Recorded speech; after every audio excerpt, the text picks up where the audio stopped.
Yeah. Say the market's tight, gripping, hold fast. Charts be flipping and dipping. Flip that. Mainstream won't admit them. Traditionalists be tripping.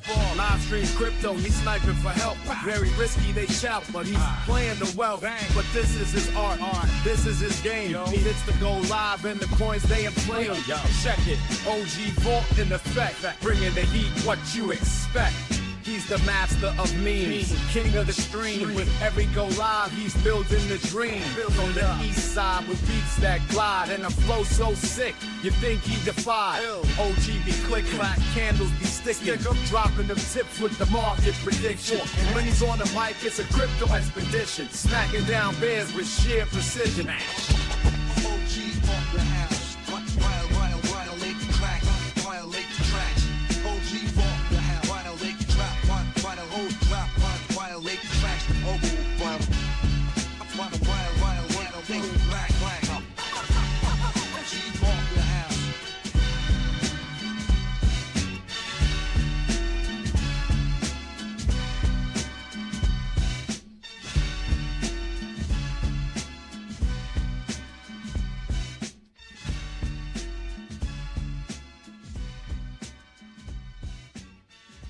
In the dark of the night, when the moon's hanging low, there's a place where the wildest of tales start to grow.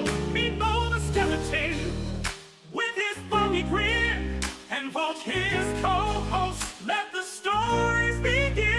From the paranormal to the political scene, we dive into the you know what I mean. Cryptocurrency madness, gaming world so asking you the future and echoes from the past. Tales from the crypto where the shadows come alive. Mo and Vault are your guides. Let's take a dive in the crypto secrets. We unravel the law. Hold on tight, cause we've got so much more. Whispers of ghosts in the halls of the old, haunted by the memories of stories untold. Political shadows. What's up, everybody? Welcome to this week's episode of Tales from the Crypto. We got Mo here. Mo, all I see is your thanks for watching screen. I think you're on your last scene. Oh, yes I am. We were up spinning slots and playing that World Shards game. Let me see. How do we get? We got MoKnowz here with us tonight, like we do every Tuesday. There's Hey, Mo. there we What's go. up, Mo? How you doing this week? All right, I'm back. What is up, brother? What's up, chat? Another Tuesday here. We told you we see you guys next Tuesday. And we are back. There you go. Yes, sir. We got a good show for you today. We got Abdullah first in the chat today. Let's go. What's up, Abdullah? We got Rob T in the house. Denny OC. I think he's the biggest fan of Tales from the Crypto. He loves the show. He says that. We got Dane K in the house. What's up, Dane K? There he is. Best show on Tuesdays, y'all. Let's go. And now we have sports. Yeah, we did add sports. It's kind of hard sometimes to find topics in world news to talk about, even though Netanyahu is in America. But there's really not a lot to say about that. I don't like Netanyahu, but we decided to add sports by request this week. We got Rob T says, yeah, he likes the sports too. There we go. And I think what we're going to talk about is we're going to talk about the USA Olympics team and all the other international basketball teams that they have to play against. Everybody thinks USA is going to sweep everybody else, but I'm starting to wonder if you've been watching the warm-up games, we're going to be talking about it. I'm not so sure that's going to happen. But first, our paranormal topic, we're really going to dig into the Phoenix Lights. Nobody gave me any particular topics of paranormal subject matter that they wanted to talk about this week, so I got to pick my own, and one of my favorite topics is the Phoenix Lights. Before we get started, Mo, what do you know about the Phoenix Lights? So, my little bit of knowledge on it had to do with, I think it was like flares, it was like parachutists or something, wound up being what it was. That's why we need to get into this. That's why we're going to dig deep. We're going to see. Yeah, we're going to see that is what we're you think. talking about, though, right? Just Yeah, making let me give you all the information about it. There's a reason why you think it's flares and why most people think it's flares. It's a misinformation. I'm going to dig in and I'm going to let y'all know exactly what happened that night. We got Stan in the chat talking about OMI to NFT. That's one of the topics we're going to get into in the crypto section. The announcement that VeVe is partnering with Stackr which apparently is created by Dr. Profit, which makes me be like, that's interesting. So that they're going to have OMI to NFT transactions. So I got the frequently asked questions from their Medium article that they put out today. We're going to go over those and see what we think about this new collaboration. We got my man Alejandro. Let's go. What's up, Alejandro, with the partner statue badge, longtime member of the channel. Thanks for hanging out with us. Jeff is here just in time for the paranormal activity. That's what we're going to start off with. Yeah, that's what they say. Exactly, Denny OC. Let me explain to y'all. Let me get it pulled up here. And we're going to dig straight in to our paranormal topic, one of my favorite paranormal topics, the Phoenix Lights. So let me get this started and try to explain to y'all exactly what happened. I got to bring up my text file over here, too. So this was, I think, March 13th, 1997. Once I get this pulled up, you'll know for sure. And what's important to note here is that there are two separate events that happened that night. So this is the flares, like Mo said. Everybody thinks it was flares because this is the second event. This is the event that started at 10 p.m., but the actual UFO happened a little bit before 8 p.m. and ended at 9:30. I'll show you the whole route that it took. And then at 10 o'clock, these flares pop up, and anytime anybody wants to debunk the Phoenix Lights or talk about the Phoenix Lights, this is the video you see. But this is not a UFO. I'll show you right here. People have proven it. Oh, crap. All right, and I'm speeding it up a little bit here too, so you don't have to watch the whole thing. But at the end there, you'll see that the lights drop off, and then here in a second, I'm going to show you where this video was filmed and where you can see the mountains, and then you put it together. I'll show you that too, and you can see that the flares disappear behind the mountains because they are indeed flares. Looking at the same scene that we were looking at the nighttime, I'll give you the angle, an idea of the surroundings and what we saw at night, and the mountains where the lights appeared to be. And now we're going to overlay those lights falling off. If you overlay that with the mountain, you'll see that they disappear exactly behind the mountain because they are indeed flares. The question is, why were these flares dropped at 10 p.m.? This is the actual UFO sighting that happened. It started at 7:50 p.m. Let me see exactly what that city was called. The first sighting was by a police officer who was on duty. It was there in Henderson. So it started at 7:50 p.m. They got to Prescott at 8:10, Phoenix at 8:30ish, and then Tucson like at 9 something, right? 9:30. I went outside. And they disappeared. So the problem is there isn't a whole lot of footage of this. This is 1997. People did not have cell phones at the time. People weren't carrying cameras around. So really you have to rely on the... Well, we had cell phones, but they were the size of a fucking VCR. I didn't have my first cell phone until college, and I definitely wasn't in college in 1997. But maybe some rich people had. Maybe in Phoenix there's some people who had it, and actually you'll see that there actually is footage of the first event. I'm going to show you that at the end here.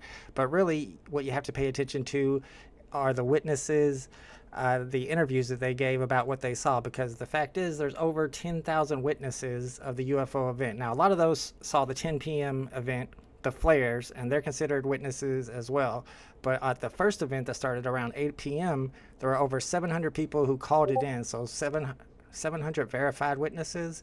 And if you listen to their stories, they all have pretty much the same story. So let's get in here and listen to some of these interviews, and you can tell if these people are lying or not. I mean, honestly, some of them is going to show you their job titles, and it's pretty obvious that either they're telling the truth or that they literally saw something that night, and now we got to figure out what it was. Around 10ish. And I'm looking off towards the north, and kind of coming in directly at me are these three enormous lights, and they are moving incredibly slow. And this really piqued my curiosity. That evening, the hospice volunteers and I were out on the patio discussing our patients and discussing the work that we were doing with hospice. And we were so engaged in conversation, looking at each other in the eye, that all of a sudden, when somebody in our group said, "Oh my gosh, what is that up above?"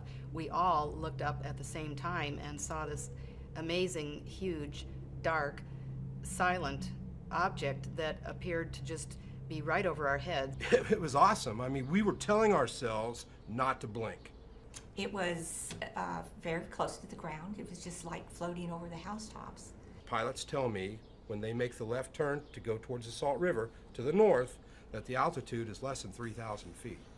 The object I saw and my wife saw went under this plane. We could not see the whole object from front to back, from side to side. It was so big. I would gauge this object to be several football fields. I mean, like a mile, maybe more than a mile, maybe even 2 miles. It was huge. And it just kept going over our heads and going and going and going. And it seemed like we could actually just reach up and touch it. It was so low. So you fell asleep outside getting a tan with those fucking goggles on. Something like this. And as it passed, all we could really see was the left wing of the craft as it passed in front of us. That Which I had done how low before. It was as it passed. And as it started to pass in front of us, I put my hand up to where the nose of the craft was, and I took my other arm out to where the end of the wing was, and it was well over 30 inches. And I said to my wife at the time, I said, that's a mile long. It was quite obvious to me this was not a conventional aircraft. Right over our house, the stealth bomber flew as it was approaching the ballpark for the last game of the World Series in November of 2001. And that made noise, and it was large, but it was not what I was seeing flying over us in 1997. What struck me was the sheer size of these lights. It was an orangish amber light. And it was so rich and lustrous, it's almost as if the objects seemed to be comprised of. You can see this guy is a professor of religious studies at Arizona State University. So, I mean, I have a hard time thinking that this guy's lying about a UFO. The light itself, which is strange. But imagine if you could, that light would have material property, the physical property. It was almost as if the orb was crafted out of light. They are absolutely perfect in every aspect of every geometrical aspect that could be observed. It was a giant V, all right? What's up, JOC? We're talking Phoenix Lights right here, and this is Mike Lay. He's one of the people who, his whole family saw the event like really early on and really close. Like it was really low and went right over their heads. So I'm going to show you his interview from when it happened. Also, I'm going to show you his wife and his son talking about it, and then I'm going to show you interviews from them like 20 years later. And the right side of the V went over us. The left side was like a couple blocks over it. You just didn't know what to do. You know, it was just like, my God, how big is this thing? It didn't seem threatening, but because when it was right overhead and we couldn't hear a sound, it was like you're just awestruck. He thinks that he said if he had a tennis ball, he could have hit it. He could have thrown a tennis ball at it. It was that close. It was very close. He just could have nailed it. I consider Tim Lee and his family to be very reliable and very important in the data that they've given us because they were so close that they could look up and, as they said, almost touch it. The last light went right over my wife and I, and there was no light on the ground. But I could see up inside that it was almost like a recess, and it had fluorescent like light inside, like a gas light of some kind. You could see right through the middle of it, but it was like looking through two-way glass, like through a mirage that you see on the highway or something. As it went over... You gotta remember, drugs are real good in the 90s, too. Yeah, but it's like over 10,000 people, bro. No, I know. Notice that they all talk about that. They describe the lights exactly the same, the amber lights. I think that's very interesting, too. Like through this V right there, over that guy's house. It took about... Yeah, I've seen the later interviews with this guy, too. Oh, you have? That's why the name always sounds... Yep. Yeah, that's why the name always sounds familiar on this dude. Notice they're all wearing crosses, too. All the way till we couldn't see. Yeah, we know. Religious people are never crazy. I was always a very polite skeptic. I would never tell someone, if they told me they saw something, I would never say, you're a liar or anything like that, because I don't know. But now I don't know what to think, because this is impossible. Just to give you a little background as to how we got to see it. This is them like, I don't know, maybe 10, 15 years later. That's Hal, the little kid that was just talking. Hal and I had been coming back from visiting some friends, and normally we tried to eat dinner by 8 o'clock. We were running a little late, pulled into the driveway, which we were heading west. Hal was sitting in the front, and as I came around to the side of the door, he looked out the side window, and he saw up in the direction of Prescott 5 distinct lights that it actually looked like... I think it's kind of interesting that none of them are wearing crosses now. Did this like mess with their religion? I'm just saying. They were on top of a balloon. As we were looking at them... I mean, if you believe in space and aliens, I mean, you know, I don't believe in God. I don't know. I think you can believe in both. Lights on it. Why would they have lights on a balloon like that? And you know, the lights were so clear and distinct, and they were very close together. I don't know if you As can. we watched them, then we could see that whatever We kind of go against everything you read in the Bible. Yeah, kind of. But then again, isn't God an alien? I mean, it's a not a person, it's a creature, it's a being that doesn't live on Earth. So technically an alien, right? Shout out to Bruin88 and Biggest Bros in the chat. What's up, everybody? Yeah, we're talking about the Phoenix Lights. We're going through some of the interviews because there's not really a whole lot of footage, although there is a little bit of footage, which I'm going to show you here at the end. But we pretty much have to go off of witness interviews, and the fact that so many people saw it and so many people have the exact same story, I think, is what's compelling here. Towards us, because the lights, the distance between the lights started getting greater and greater. At that point, he ran in the house and got my wife Bobby to come out and take a look and see what was going on. And I looked at that and I said, boy, I said to my wife, I said, whoever's got this technology is in cahoots with God. And he's kind of talking about what Bruin88's mentioning there. Who's got this technology? This is over 30 years ago. If this was military tech, something would have came of it by now. I mean, this is something that was a mile long or a mile wide. It was humongous. We don't have nothing like that, or no type of energy. We have stealth bombers, but I mean, it seems like it's almost a similar shape. It does kind of seem like a similar shape as the stealth bomber, but it's so much bigger and it's flying so slow.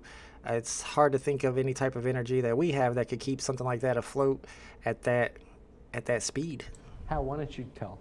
Well, my main issue is like the time frames of moving from city to city. I feel like if it really was an alien craft, it would have been way quicker time travel, way travel time rather. I don't think it would take that long. I could be wrong. We had, like in 1996 is when Independence Day came out, and I was 10 years old. So when you see Independence Day and then you see this like craft like coming over your house, you kind of get a little scared because it's like, is it gonna stop? Or are we gonna be the people underneath going, oh no?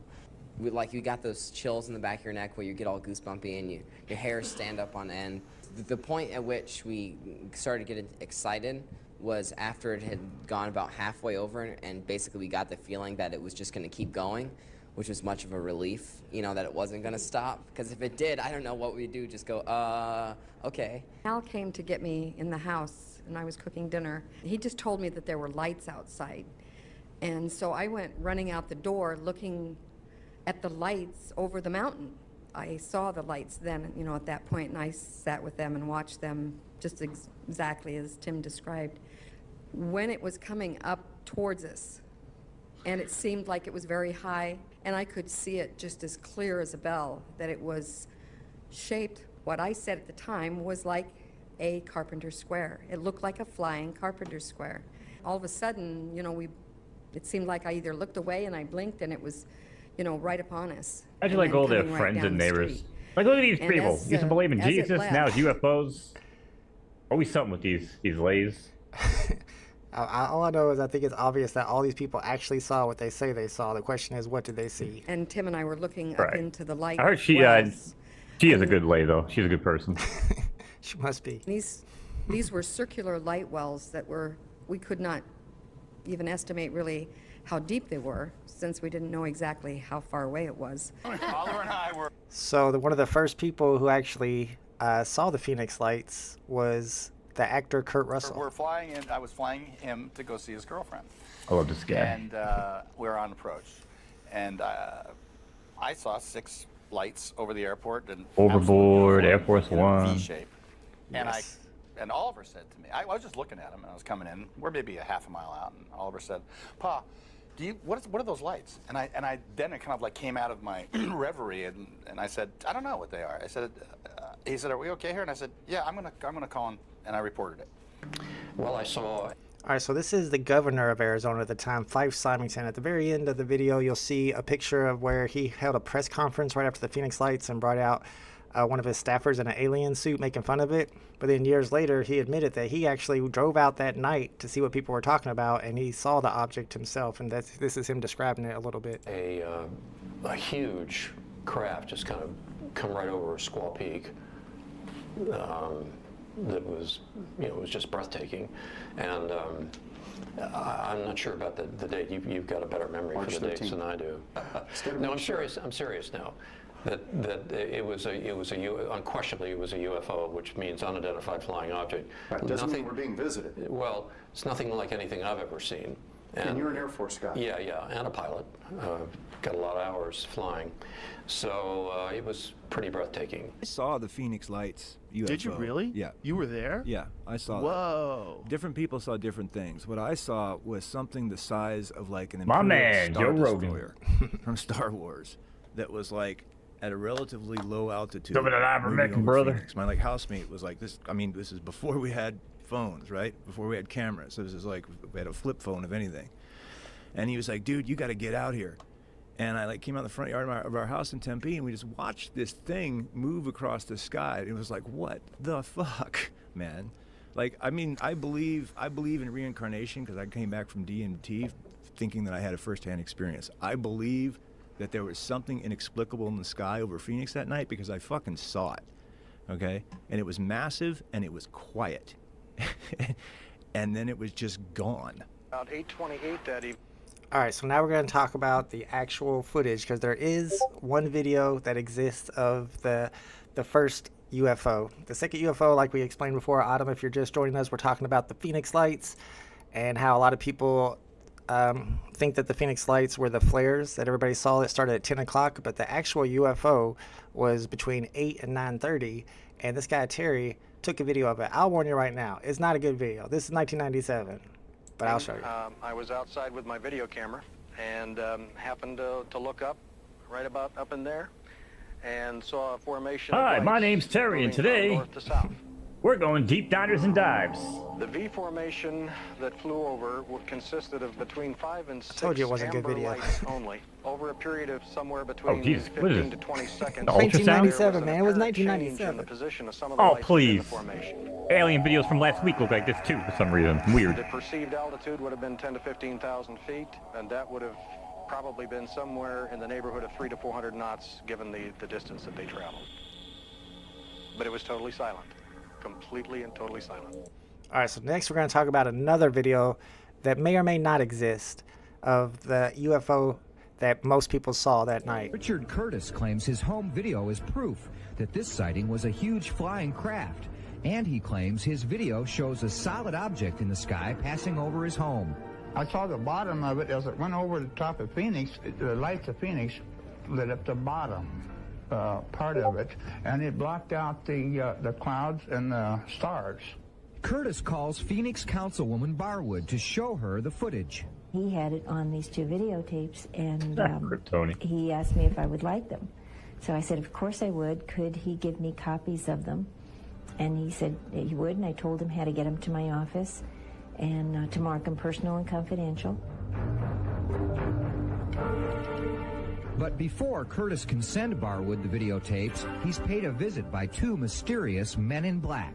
They were all dressed in black suits, and they had The Blues Brothers? the black hats, and sunglasses.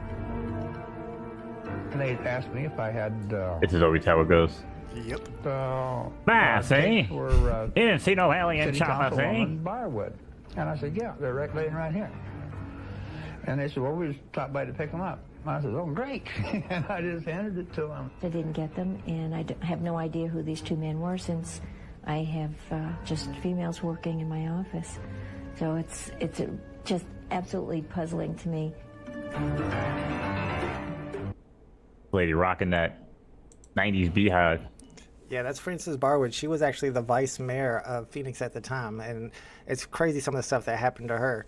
But what's really wild, and I researched this for like over an hour to make sure it was true, but right after that interview, that Richard Curtis disappeared and was never seen again.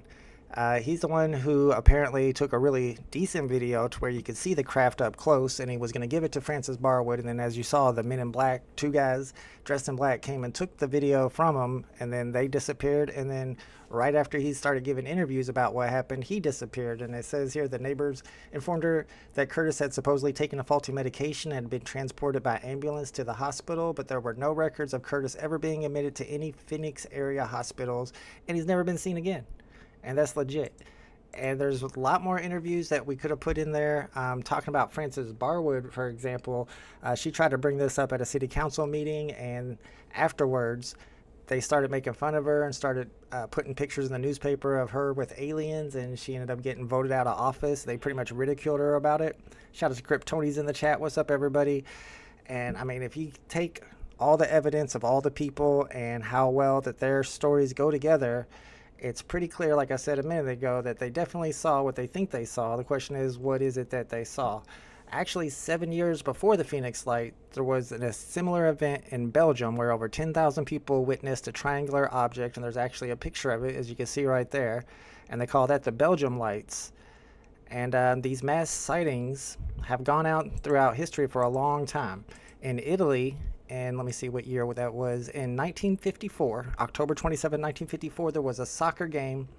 One of the teams is actually really famous. I think it's Valencia, and the other team I'd never heard of. But during the soccer game, 2 UFOs appeared, and everybody in the stadium saw it. They stopped the soccer match to look at it, and apparently these UFOs were like letting off some type of glitter, some gold and silver glitter, as they stopped above the stadium and just stood there for a little bit while people were watching, and then they disappeared.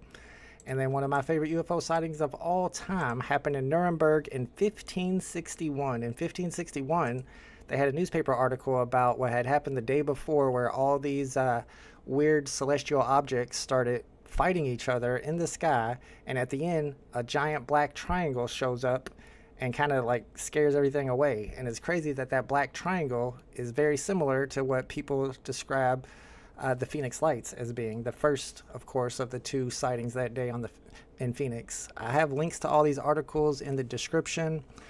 And if you read the Wikipedia page about the Nuremberg UFO incident, they call it a celestial event. It's pretty wild. I mean, it's something that it's in the newspaper. Like, they didn't make up science fiction back then and put it in the news. They didn't have fake news. They didn't have a Fox News channel back then. They didn't have OAN. It was like a legit thing that people saw. And the fact that... Whoa. I feel a little attacked right now. I'm just saying, man. It's not fake news like we have these days. So that's pretty much the whole story of the Phoenix Lights. I don't know how anybody could research the topic and not believe that it was an alien craft, because like I said, it's been over 30 years, maybe not over 30 years, almost 30 years, and there's been no type of technology to come from it. There's nothing that is similar that could do that. I don't know. Mo, what do you think? Am I crazy? I mean, I feel like, again, the shape, the boomerang shape, the aerodynamics, right? I mean, I feel like it did happen 100%. But I just, in that area, the way these things happen, I just feel like it was government testing, bro. Nothing more, nothing less, you know?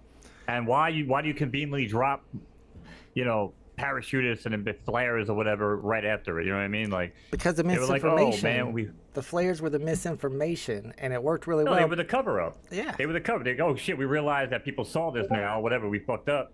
Maybe they had the wrong flight path or whatever the case might have been. They were like, oh, shit, dude, people in Phoenix just saw us. We gotta cover this shit up, right? Well, no different than covering your tracks anywhere else. Just create another story, smoke and mirrors, diversion. I do it every day. Well, there is a little bit more information that I did add to it that kind of goes with what you're saying, maybe. It depends on how you look at it. But there's another interview with the great rock star Alice Cooper. 3 years after the Phoenix Lights, Alex Cooper was driving his Aston Martin. I don't know if Big A's in the chat. He would like this. He was driving his Aston Martin to Los Angeles. And because he had just gotten this Aston Martin, he decided to go through the desert so that he could rev it up and see how fast he could get it. And as he was driving through the desert by himself, he has this interview where he talks about he saw this object in the sky, so he pulled over, and it was exactly what everybody described as the Phoenix Lights. 3 years later, it was the triangle, it had the amber orbs, and he seems pretty believable to me as well. Yeah, I mean, it's just weird, right? Like, go back to even, like, Alexa, all right? And it's like, dude, that shit was being tested, created by DARPA. I mean, there's a lot that went into that. We didn't hear about it until it just showed up in our living rooms. You know what I mean? So there's always things that we don't know going on, obviously, especially in the government level. So I don't know. That, to me, that's what I would chalk it up to. I do believe in aliens. I believe they exist. I just don't think they're going to just pull up in a slow-moving aircraft in Phoenix, Arizona. That's just a little weird. I think they would and did, and in fact, I think they just forgot to turn the cloaking device on. Somebody got fired, forgot to hit the button in the alien spacecraft. Because if you get into another really good UFO sighting, the USS Nimitz sighting, where the pilots chased this Tic Tac UFO, that one is like almost impossible to debunk. So I feel like it's I wouldn't say proven, but practically proven. It's practically known that UFOs of alien origin do visit Earth, and if so, then this was probably one, because I don't think the U.S. has the capability to fly a mile-long triangle that slow. I don't know. I just don't see it. And if they did, we would have saw that energy source by now. They want to make money. You can't make money with this new energy source that they're using to fly this giant vehicle without marketing and putting it out to the public to buy. This one is convincing to me. Phoenix Lights always felt like was hard to debunk. And what they did was they did those flares at 10 p.m. So now anytime you look up Phoenix debunked, Phoenix Lights debunked, or Phoenix Lights footage, it always shows the flares. And the flares are not the UFO. The UFO is what everybody else saw that night in Phoenix. Bruin88 says, do you think this was something the United States created? I remember a stealth bomber at an air show. It drifted over us, no sound, and I felt I could reach up and touch it. But look at the size. Was the stealth bomber over a mile long? I don't know. I feel like that was a UFO. But of course, y'all know how I am. I'm kind of believing in the whole UFO thing, so maybe I'm a little biased here. What's up, Kryptoni? Yeah, I just sold Vault of Bridge 2 days ago, so we're good, chat. I guess I'm gullible. I don't know. I'm kidding. Yeah, Brunity also says it could have been a stealth bomber. I mean, they don't make stealth bombers that big, y'all. Let's see. Well, no, they don't make them that they use. I'm saying, but again, the things that we see, and then things that are being tested, right? Like it's just those are always gonna be the ones that blow our minds, you know. If this happened yesterday, I would believe that. But the fact that it was like 30 years ago, that's why I can't see that as. No, being... we've been at a standstill in science and shit for so long, dude. Like, you know, especially back then. I mean, it was shit before the days of like microprocessors and really actual computers and obviously smartphones. You know, I don't know. I definitely think probably anytime into the 80s, 90s. Why not? Why wouldn't we see those things? They were talking about it on the Terrence Howard show too, with Joe Rogan, talking about the spacecrafts the government's working on that fly 8 different directions or whatever. You know what I'm saying? Quickly on the spot, they can fucking shift direction and move. Like, you know, these things exist. They're testing them, but we don't see them. You know? I don't put a lot of weight in the stuff that Terrence Howard says, but the whole linchpins thing, where you're talking about moving sideways, and yeah, that is something that even that scientist was on with them agreed. Yeah. Kryptoni says, I've seen these some blurry fading in and out round lights in Michigan, 2008 for myself. I literally can't say it's fake. I would love to. I've never seen aliens at Deja Vu, the strip club. Well, I would hope not. I don't know. That might be interesting. People all worry about our ships but don't question Deja Vu. Plenty of aliens in that Deja Vu. We had a Deja Vu here in Louisville. Yeah, that's what I'm saying. Somebody forgot to turn off the cloaking device. We had Guff in the house. Guff is running for president in 2028, y'all. You should check him out on Twitter. We're going to be supposedly going to be having an interview soon. I think he's ducking me. He's afraid. But it's interesting to see Guff's platform's issues, because he's very Republican. He says MAGA in all his tweets. But if you look at his proposals, they're very progressive. That's why I don't know if it's going to be interesting if I can get him on the channel. Yeah, none of us are rich enough to believe in a true Republican regime. Let's just get that out of the way. We're going to get into politics. We got a lot to talk about. I saw Kryptoni asking if we're going to vote for Kamala. We're going to be talking about Kamala for sure. What's up, Cameron Crawford? Let's go. VeVe is a team of bums. Well, that's legit, but we haven't got to the VeVe section yet. However, we do got some good VeVe news please to save talk your about. truth and facts until the appropriate section. Thank you. I just gave you a bunch of truth and facts, bro. 10,000 people saw it. All right. No, not you. Oh, I know. Talk about the VeVe. I know. All right, so yeah, that was my paranormal section today. I'm a big fan of the Phoenix Lights. I think it's hard to disprove all these people. It's pretty clear to me that they're not lying about what they saw. The question is what they saw. Mo thinks it could be some military equipment that has not been released yet. I personally think it was aliens driving in Arizona, but I could be wrong. I think America needs 4 years alone to figure out who she is. You ain't wrong about that. We need some time to come together. But we did add a new section to Tales from the Crypto this week. Instead of world news, this week we're going to be talking about sports. A lot of people wanted to hear some sports talk, and there's not a lot of sports going on right now. Baseball might be going on, but I can't watch baseball. That crap is boring. However, I do like Shohei Ohtani. Instead, we're going to be talking about basketball and the USA basketball team. So right now, the Olympics are about to start. I think they might have technically started already, although there haven't been any Olympics basketball games played yet. But there have been a bunch of what are they called? Crap, let me think. showcase games, I think they call them. But basically, it's the teams warming up against each other, and everybody expects USA to run away with the gold medal, and I hope that they do. However, if you've been watching the warm-up games, they almost got beat by South Sudan. South Sudan was beating them by a point. LeBron makes a layup.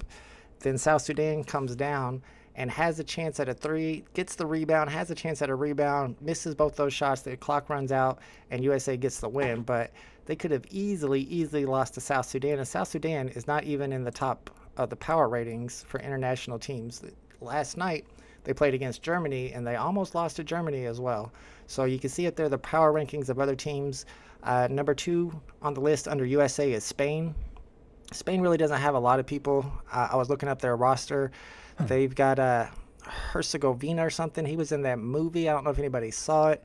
There was a really good movie. I think it was with Adam Sandler, and he actually played the lead role, and he's a decent player, but I'm surprised they're number 2. France makes sense that they're number 3. France has an awesome team. They've got Wembanyama. They got Rudy Gobert. They got Nicolas Batum. They don't have a lot of offense, but they got the 2 of the top 3 defensive players in the NBA on their team. Australia, they got like Patty Mills and a couple. Josh Giddey, aka Josh Diddy, the Diddler, and then they have a couple other NBA players as well. Slovenia, I don't know. It was Serbia. Serbia has Nikola Jokic. I think Slovenia might have your boy from the Mavericks, Luka Doncic. Canada has Jamal Murray. They got Shai Gilgeous-Alexander. Canada, in my opinion, is like the second best team under USA. But USA mopped the floor with Canada. So the fact that Germany, which really doesn't have much at all, they got Wagner, and a couple other players from the NBA. But like me and Mo were talking about before the stream, a lot of these international teams have NBA players now, and it's not how it used to be in the past because the NBA has become very international. And the question to you, Mo, is do you think USA is going to go undefeated? Do you think they're going to win the gold, or do you think they're going to get upset? Let me start with this. Ready? Tell you everything you need to know.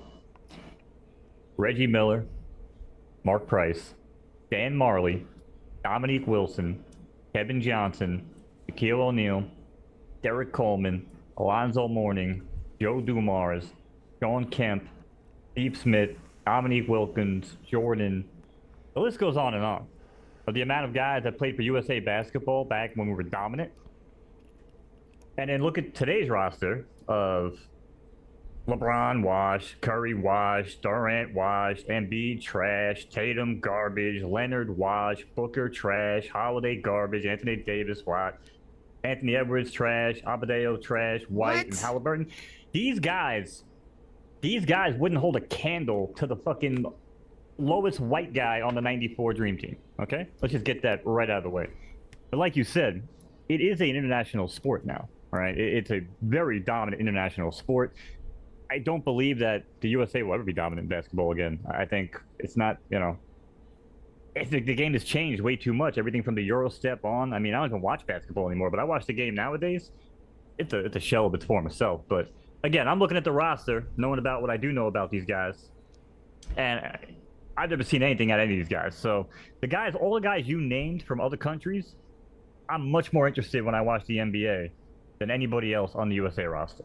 So that's just my take. Bro, Anthony Edwards is that dude. He's the new Jordan. I'm a big fan of Anthony Edwards. So you're crazy. And then Joel Embiid is awesome. Anthony Davis. LeBron's so some people are worried that LeBron's going to try to take this shot at the end of the game, and that's what he's done those last 2 games that I talked about where they almost lost. And he's an old man. I don't know if he's as old as me, but he's up there. So I kind of worry that he's going to try to be the dominant player here. Some people say he's jealous of Steph whenever Steph starts taking over the game. So I think they could lose. Maybe they lose a couple games before they get to the final round, but I think they're taking home gold. And I don't know, man. You're crazy thinking that none of them are better than the weakest white man on the past teams like Mark Price, bro. Mark Price, Dan Marley would have schooled fucking Anthony Edwards or Anthony Davis, any of these fucking guys. Okay, it wouldn't even be fucking close. Because again, these guys play different ball. Nowadays, you got to clear out, right? And I think the biggest change as to why the USA basketball might be as bad as they are, or not as good as people want them to be. It's a very isolation-style game, right? That the Americans play. Like you said earlier, right? Defensive-oriented teams in other countries. A lot of zone defense, right? A lot of handoffs, a lot of trade-offs, communication, teamwork. That doesn't exist in USA basketball. I mean, it hasn't in quite some time.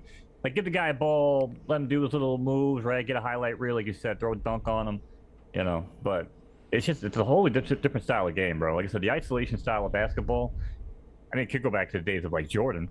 But Jordan always kicked it out when he had to. You don't believe me? Just go look at Kerr, go look at Kukoc. I mean, household names because of Jordan. These guys have been kicking it out pretty well, too. But what surprised me about watching the warm-up games, I don't know if it's going to carry through to the Olympics, but it seems like it is that it's pretty much NBA rules. And it didn't used to be like that in the past. Like, they're letting them travel. In the NBA, people travel all the time. They never call it. Yeah. Anytime LeBron gets breathed on, they call a foul. I mean, they're refereeing this like it's the NBA. Brood88 says it's obvious, obvious that the USA will win the gold. I don't know. I feel like they could get knocked out if they're not playing better than they've been playing in these warm-up games, because if they're almost getting beat by South Sudan, who has literally nobody that I've heard of. Gabriel was their best player. I think I've heard of him. I'm pretty sure he's in the NBA, but none of the other players are in the NBA, and they almost lost to them. It's wild. I see a lot of people talking about Trump and Kamala. We're going to be talking about that, y'all, promise. It's going to get interesting. There's a lot of stuff going on in American politics. This is interesting. Denny OC says breakdancing is an Olympic sport now. Is that true? It wouldn't surprise me, dude. With the world we live in nowadays, I mean, we're going to have, like, emotional support kitten events at the fucking Olympics soon. We can't have any physical activities. No, brother. Bad for their mental. Yeah, the USA versus Germany Poka-Poki, I think that was yesterday, and Germany almost won, surprisingly. That Wagner dude was going off on them. Cheerleading, I think that's been Olympic sport for a while. Wagner's nasty, though. Who? Wagner's nasty. He is. His brother's in the NBA, too. Jordan made everyone better he played with and against. Yeah, I agree with that. Need a moolah for Christmas in my vehicle, so I sold my one-of-one Anthony Edwards #1 jersey for $1K. Ooh, can't believe you sold that. Phil could be $1 million card soon. Yeah, especially with him blowing up the way he is. Despite what Mo says about him, Anthony Edwards is the new Jordan, folks. If you haven't, I will say this: out of everybody I read on that list, if I'm starting an NBA team today, he's the guy I'm taking. I'll give you that. All right. Yeah, me too, probably. Yeah. I'll give you that. They got Halliburton from the Pacers. LeBron's last chance to win a gold medal. He's going all out. Yeah, that's probably true, too. I don't know. He might be around in 4 years. I wouldn't be surprised. Yes, breakdancing was added. How is that a sport? What's up, Bitcoin BMW? You might as well add bowling. Selecting your gender Hey, I like bowling. We got Cameron Crawford in here. I see he's going to be on your side on all these political topics, Mo. Kryptoni says there's no such thing as almost losing. That means you win. I'd rather actually win than lose deliberately. I mean, true. They haven't lost yet. But the fact that some of those games were so close is just wild to me. Oh, I hope they do make hacky sack an Olympic event. I could play a little bit of hacky sack. Not an Olympic-style hacky sack. I'm not that good. But I could qualify. All right. Let's get into the U.S. politics. If you haven't heard already, President Joe Biden has decided not to run for re-election, and he has endorsed his Vice President Kamala Harris to run instead. Now, she's not technically the nominee yet. I think they need to go to the Democratic National Convention first, and there's a chance that it could be a brokered convention and that she doesn't end up being the nominee. But if you look at her fundraising, I think it's pretty much set in stone that she is going to be the nominee. If we look at some polls, this one actually just came out. It was 15 minutes ago whenever I put this together, so I guess an hour ago, maybe 45 minutes ago, this poll came out from Reuters Ispis that has Kamala Harris beating Donald Trump by 2%. And if you look at the individual polls of women voters, black voters, and voters from 18 to 29, Kamala crushes Trump. But if you look at, of course, polls for men and voters 65 plus, Trump is beating Kamala. So are you voting for Kamala, Mo? Oh, hell no. My whole thesis for voting for Biden in 2020 was to get Trump back in 2024. I mean, again, I've been speaking about this for years. I mean, this was a whole master plan. I mean, like I said, I'd take RFK Jr., honestly, would be my main go-to, but I know it ain't going to happen. So, nah. Trumpomania, brother, going to run wild on you. I think Kamala, if she is the nominee, is probably going to win. people don't vote for Kamala, just like they didn't vote for Joe Biden. They're voting against Trump because Trump is very, very unpopular, and people will get out the vote, and lots of people will vote just so that they don't make him the president. And looking into the assassination attempt more and more, I'm starting to wonder, and I'm starting to believe that Donald Trump put that all together. Now, of course, the Republicans are saying that, of course, they have a conspiracy theory about literally everything that happens. They're saying that the Democrats are the ones that tried to kill Trump and that it was all some big plot and they were working with the Secret Service and all this. But in my opinion, and if you look at Trump now, his ear is completely healed. He doesn't even wear a bandage on it. If you get shot by an AR-15 in the ear, I don't think it'd be healed by now. That was like a week ago. I don't know. And didn't you say you thought it was glass shards, Mo? No, I said the original report that came in was it could have hit a teleprompter, and I'm just thinking to myself, because I'm thinking the same thing you're thinking. If I get shot in the ear, is that all that's gonna leave? You know what I mean? So, yeah. The way he turned his head, the grazing of the bullet. Again, I've never been grazed by a bullet. You know, but actually, you know what? I can use this. This is anecdotal, but I could use this. So a while back, there was a shooting at the one of the Madden tournaments. I don't know if you remember this, but 2 dudes died. Oh. And this other guy that I watched, Dubby, he got grazed by a bullet, and he had to shave his head and stuff. And that, I mean, you can see, I guess, the damage from it, but I'm almost trying to think maybe like a flesh wound on the ear compared to like a skull. Like I said, this dude caught a grazed bullet to the skull, man. Like that's crazy, you know? So did he have a lot of damage? No, he was fine. I mean, he walked away from it. Like I said, he was just shook as all hell, obviously. But, you know, I'm just trying to think back of like when when it happened, when he came back to streaming, what did he look like? I'm trying to compare it to Trump in his ear. Again, I've never been shot. I don't really hang out with people that get shot. Yeah, I don't know, man. But here's the thing, and Rogan talked about it too. Alex Jones has always talked about this shit for a long time, and there's David Icke too. I know, big conspiracy theorists, but a lot of things they say turns out to be true 20 years later. So, like what? It makes you wonder. Well, with Icke and Jones? Yeah, what if they said that ended up being true? David Icke said we were all run by lizard people or something? Well, no, David Icke, that's the wild shit. I mean, we could do a whole show on fucking David Icke, honestly. If you never watched Renegade, which is a really good documentary, nope. Definitely check it out. But yeah, no, his whole reptile, lizard, fucking people, that's the shit they don't want you to talk about. That's what they want you to talk about, really. But just kind of like, again, there's a reason why they removed him from major platforms the same way they removed Alex Jones. Is the guy crazy? Sure.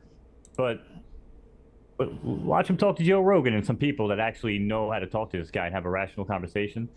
The guy is fucking brilliant, man. Like I say, people don't want to believe him, but these guys are brilliant. So now we're talking about what conspiracy? Oh, conspiracies, right?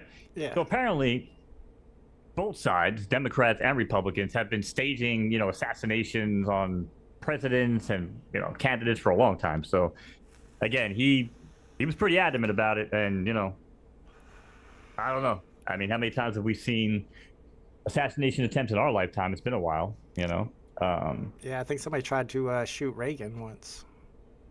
But that's saying it's been a while. Like, you know what I mean? I mean, most of the people in this chat, well, a lot of people probably weren't alive back then. So for us though, I mean, to witness what we witnessed, I don't know, man. It does seem more like there was somebody behind it, I don't think that dude just randomly woke up and was like, yeah, let me go take some shots today. I definitely think he was put up to it by somebody.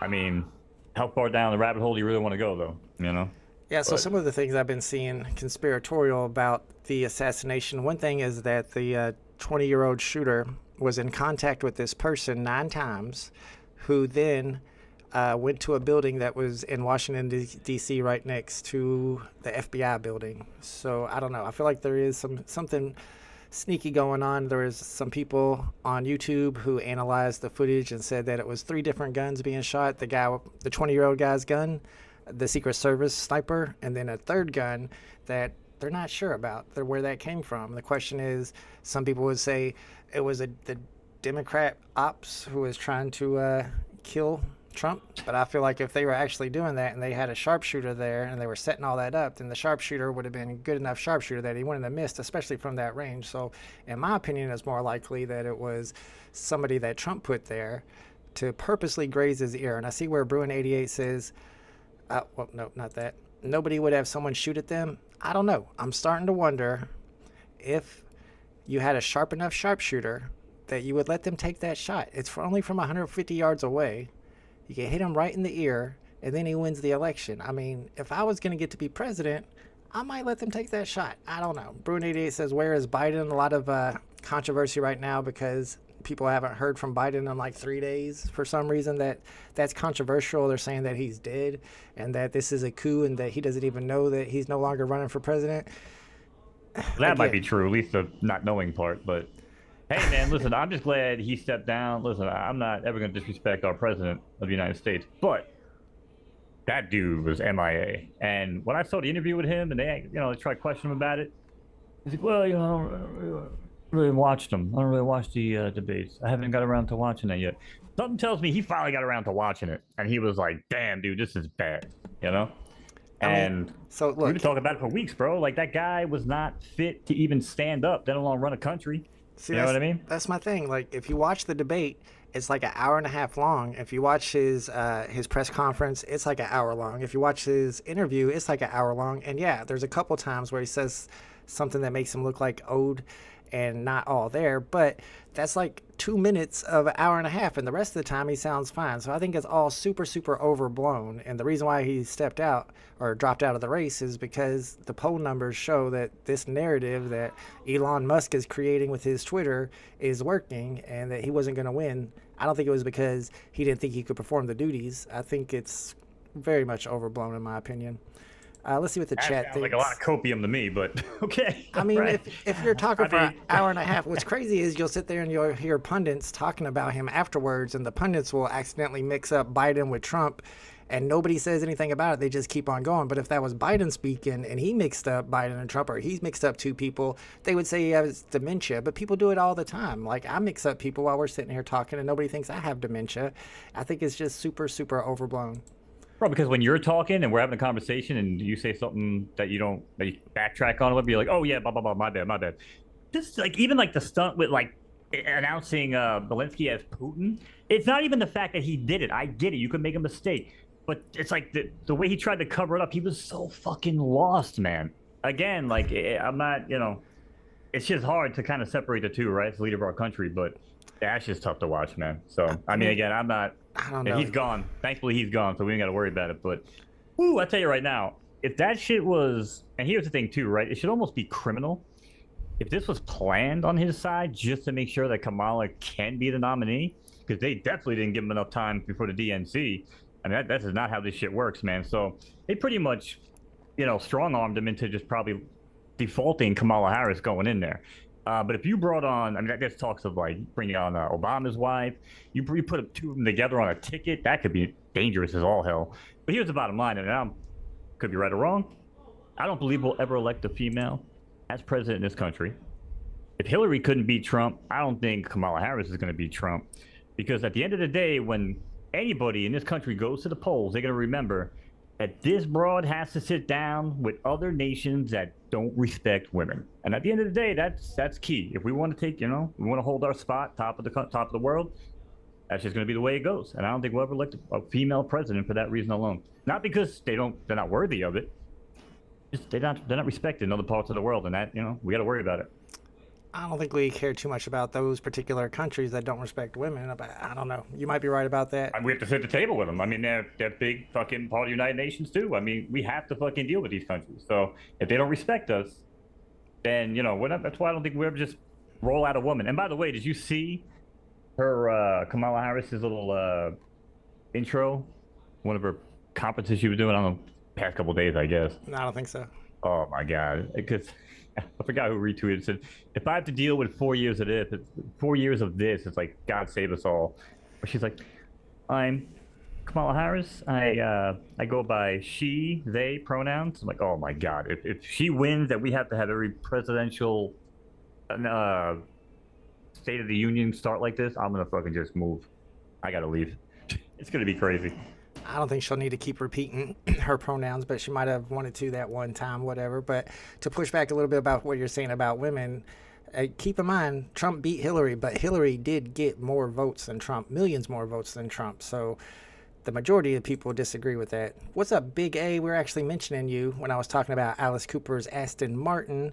And no, I did not see this. I saw a couple people say it in the chat, but apparently Kamala is going to speak at the Bitcoin conference also. At least she might actually understand blockchain. Trump clearly does not understand what blockchain is or what Bitcoin is. He talks about how we need to hold all our Bitcoin in Fort Knox. Like he's lost, man. He has no clue what he's talking about when it comes to crypto. He just knows that it plays well. 20-year-old was easily manipulated to be a patsy. I think they told the 20-year-old to shoot people in the crowd, and they had the real shooter behind him, the sharpshooter. And the question is, who put that sharpshooter there? Somebody mentioned in the chat the head of the Secret Service resigned today. I know she was on Capitol Hill. Yeah, we called that shit last week too. Yep. What a disgrace. Water tower, dude. Yeah, the water tower was there, but I still don't think anybody was at the water tower. They were probably watching the water tower, but apparently they saw the shooter and they called him a suspicious person, but they still brought Trump out there. So that does seem kind of weird on the part of the Secret Service.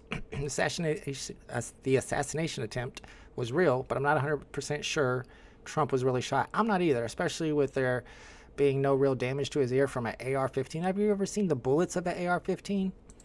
You're smoking if you think Trump staged a shooting on himself? Psh, why not? This is a guy that has been convicted, not charged, convicted of fraud. He's not allowed to practice any type of business in New York anymore because he ran, was it Trump University, where they were ripping people off? He's been convicted of sexual assault. I mean, the dude is a criminal. I mean, I would not be put anything past him. Anyone remember Weekend at Bernie's? Maybe they'd be doing that at Biden's. Come on now. Apparently Biden made an appearance today. And then the hack Paul Barron was talking about today how Biden hasn't made any appearance and they cooed him and this is a strong arm attempt. Well, apparently Paul Barron has already been proven wrong because he made an appearance today. Even Trump made mistakes and no one calls him out old. Well, people do call him old like me, but Trump makes mistakes all the time. Like he called Nancy Pelosi, he called Nikki Haley Nancy Pelosi and did not correct himself. Why people so old running for president? That's a good question. Welcome to politics. Yeah, I think people are controlling this country. It's an oligarchy, and it's the people with the most money, and it's the establishment. And I do kind of feel bad about what the Democrats are doing in that a lot of people went out to the what's it called before you have an actual vote? You vote on who your candidate's going to be. Primaries? The primaries. People voted in the primaries for Biden, and then they just took that away. Then they picked their own candidate, and none of those primary votes matter anymore. It's kind of messed up. All right, let's see. I don't think it's messed up. You know what I'm saying? It's a slap at democracy. Man, my man Cameron Crawford is full in. He is completely brainwashed. I hear a lot of people, it was Punch probably was saying this on Twitter too, talking about Michelle Obama's really a man. Like, bruh. Oh, God, did you see some of those pictures and the videos? Oh, my God. Where it's like it's got Obama snuggled up in her arms or something. I just don't even know if that's real or not. I never looked into it enough. None of it's real. It's all fake. It was funny. Well, because, you could take someone, like, just, crop them out and, like, make them bigger in the picture. It felt like that's what they were doing. Yep. But I didn't really go down the rabbit hole on that, but I saw the pictures and the videos. That shit was mad funny. Oh my goodness, it's so crazy. No one's really endorsing Kamala. Well, she's only been the nominee she's not even technically the nominee yet, so I think that has a lot to do with her not being endorsed yet. Autumn says, I was telling my family we'll have a female within the next 3 terms. I did not expect it to be this soon. I think she'll beat Trump. I don't think Trump is very, very unpopular. He has his core base of crazy people, but besides them, most people are just like, no way, we don't want this dude. He's going to try to take over the country. She will just laugh and talk about the wheels on the bus.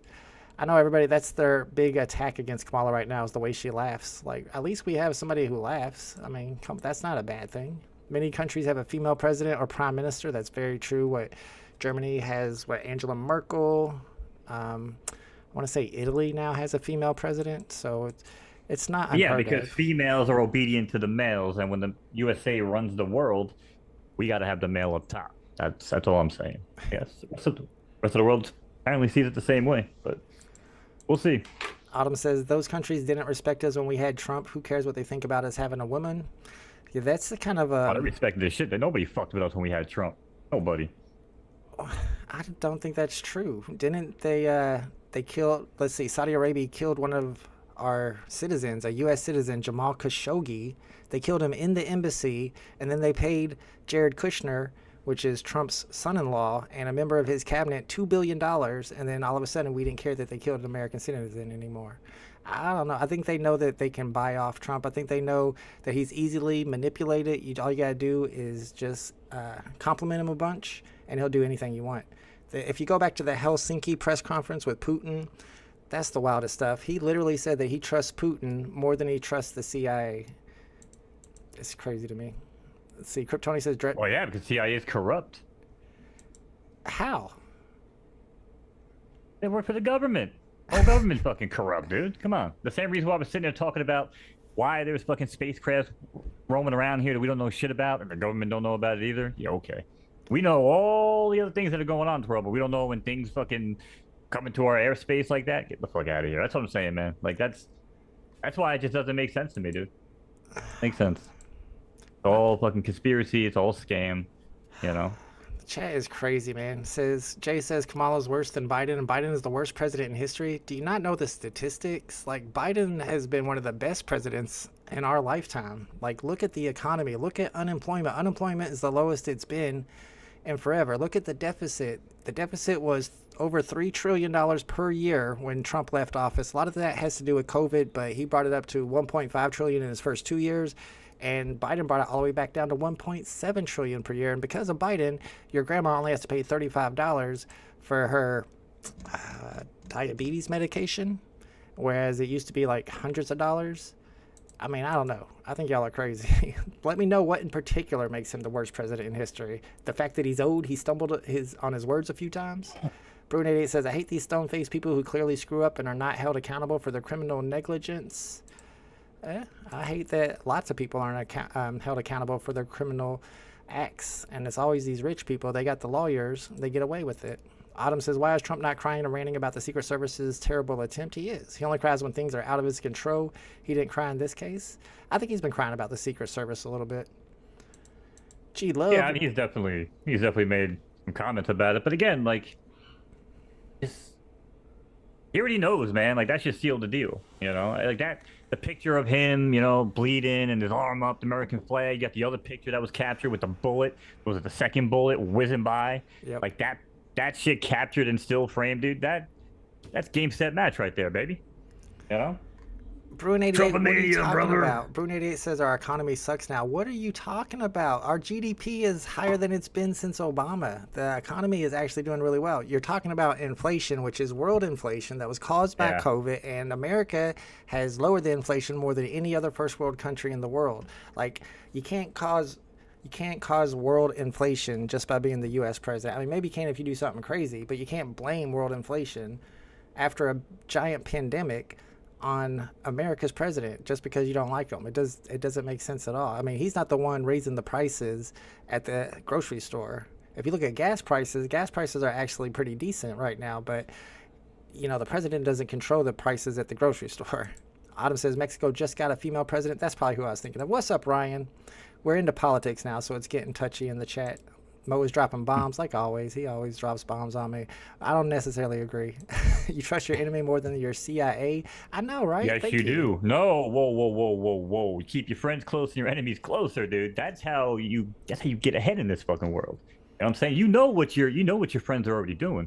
You gotta stay in touch with the enemy, bro. Like I said, you don't do shit for the enemy, but you gotta keep them in eyes watch, bro. Arms reach, you know? So, I 100%, yeah. If you're not living life like that, man, reevaluate, because people are gonna be working you over left and right. Your head on a swivel. I don't think it's a good thing the way that Trump praises all these dictators. He was just having a rally, I think today or yesterday, with no bandage on his ear, by the way, where he's talking about how Xi is such a brilliant man because he controls 1 billion people by being a strong man, and then he talks about how Kim Jong-un is so brilliant and he's in love with Kim Jong-un, and Putin, he talked about how much he likes Putin. Why does he like all the bad guys?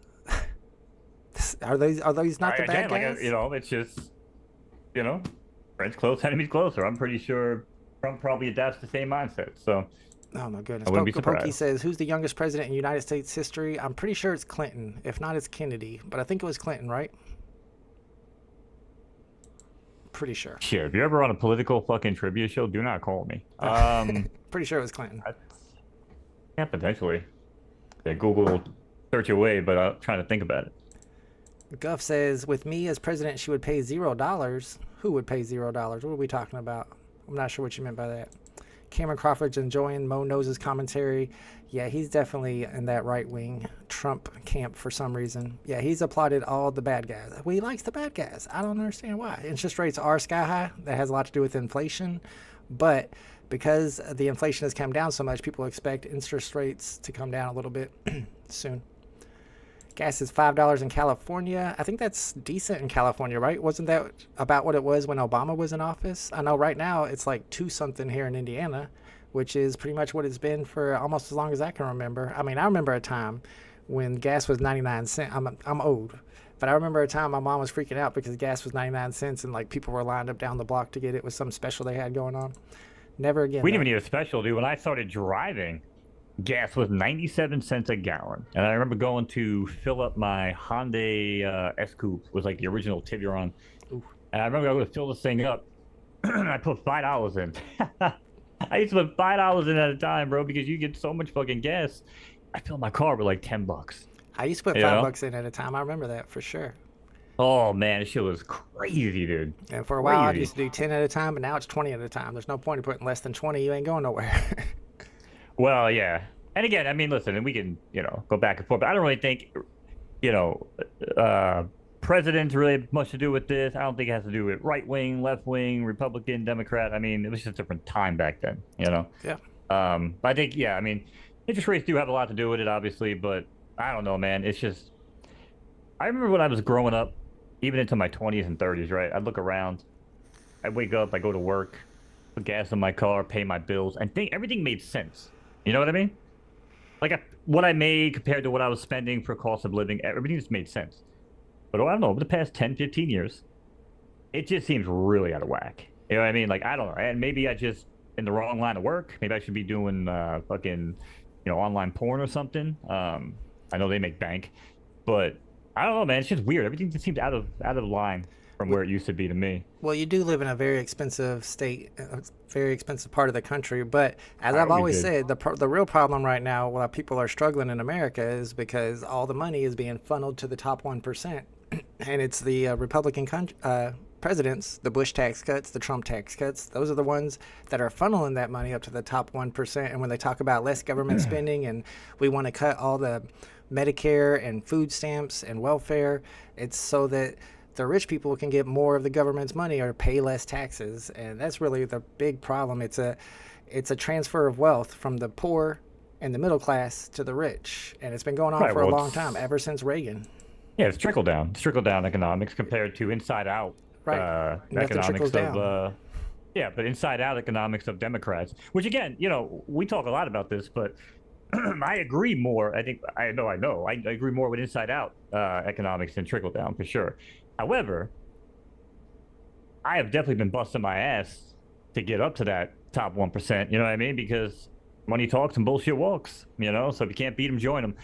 But I do believe more in, like I said, the democratic inside-out economics for sure.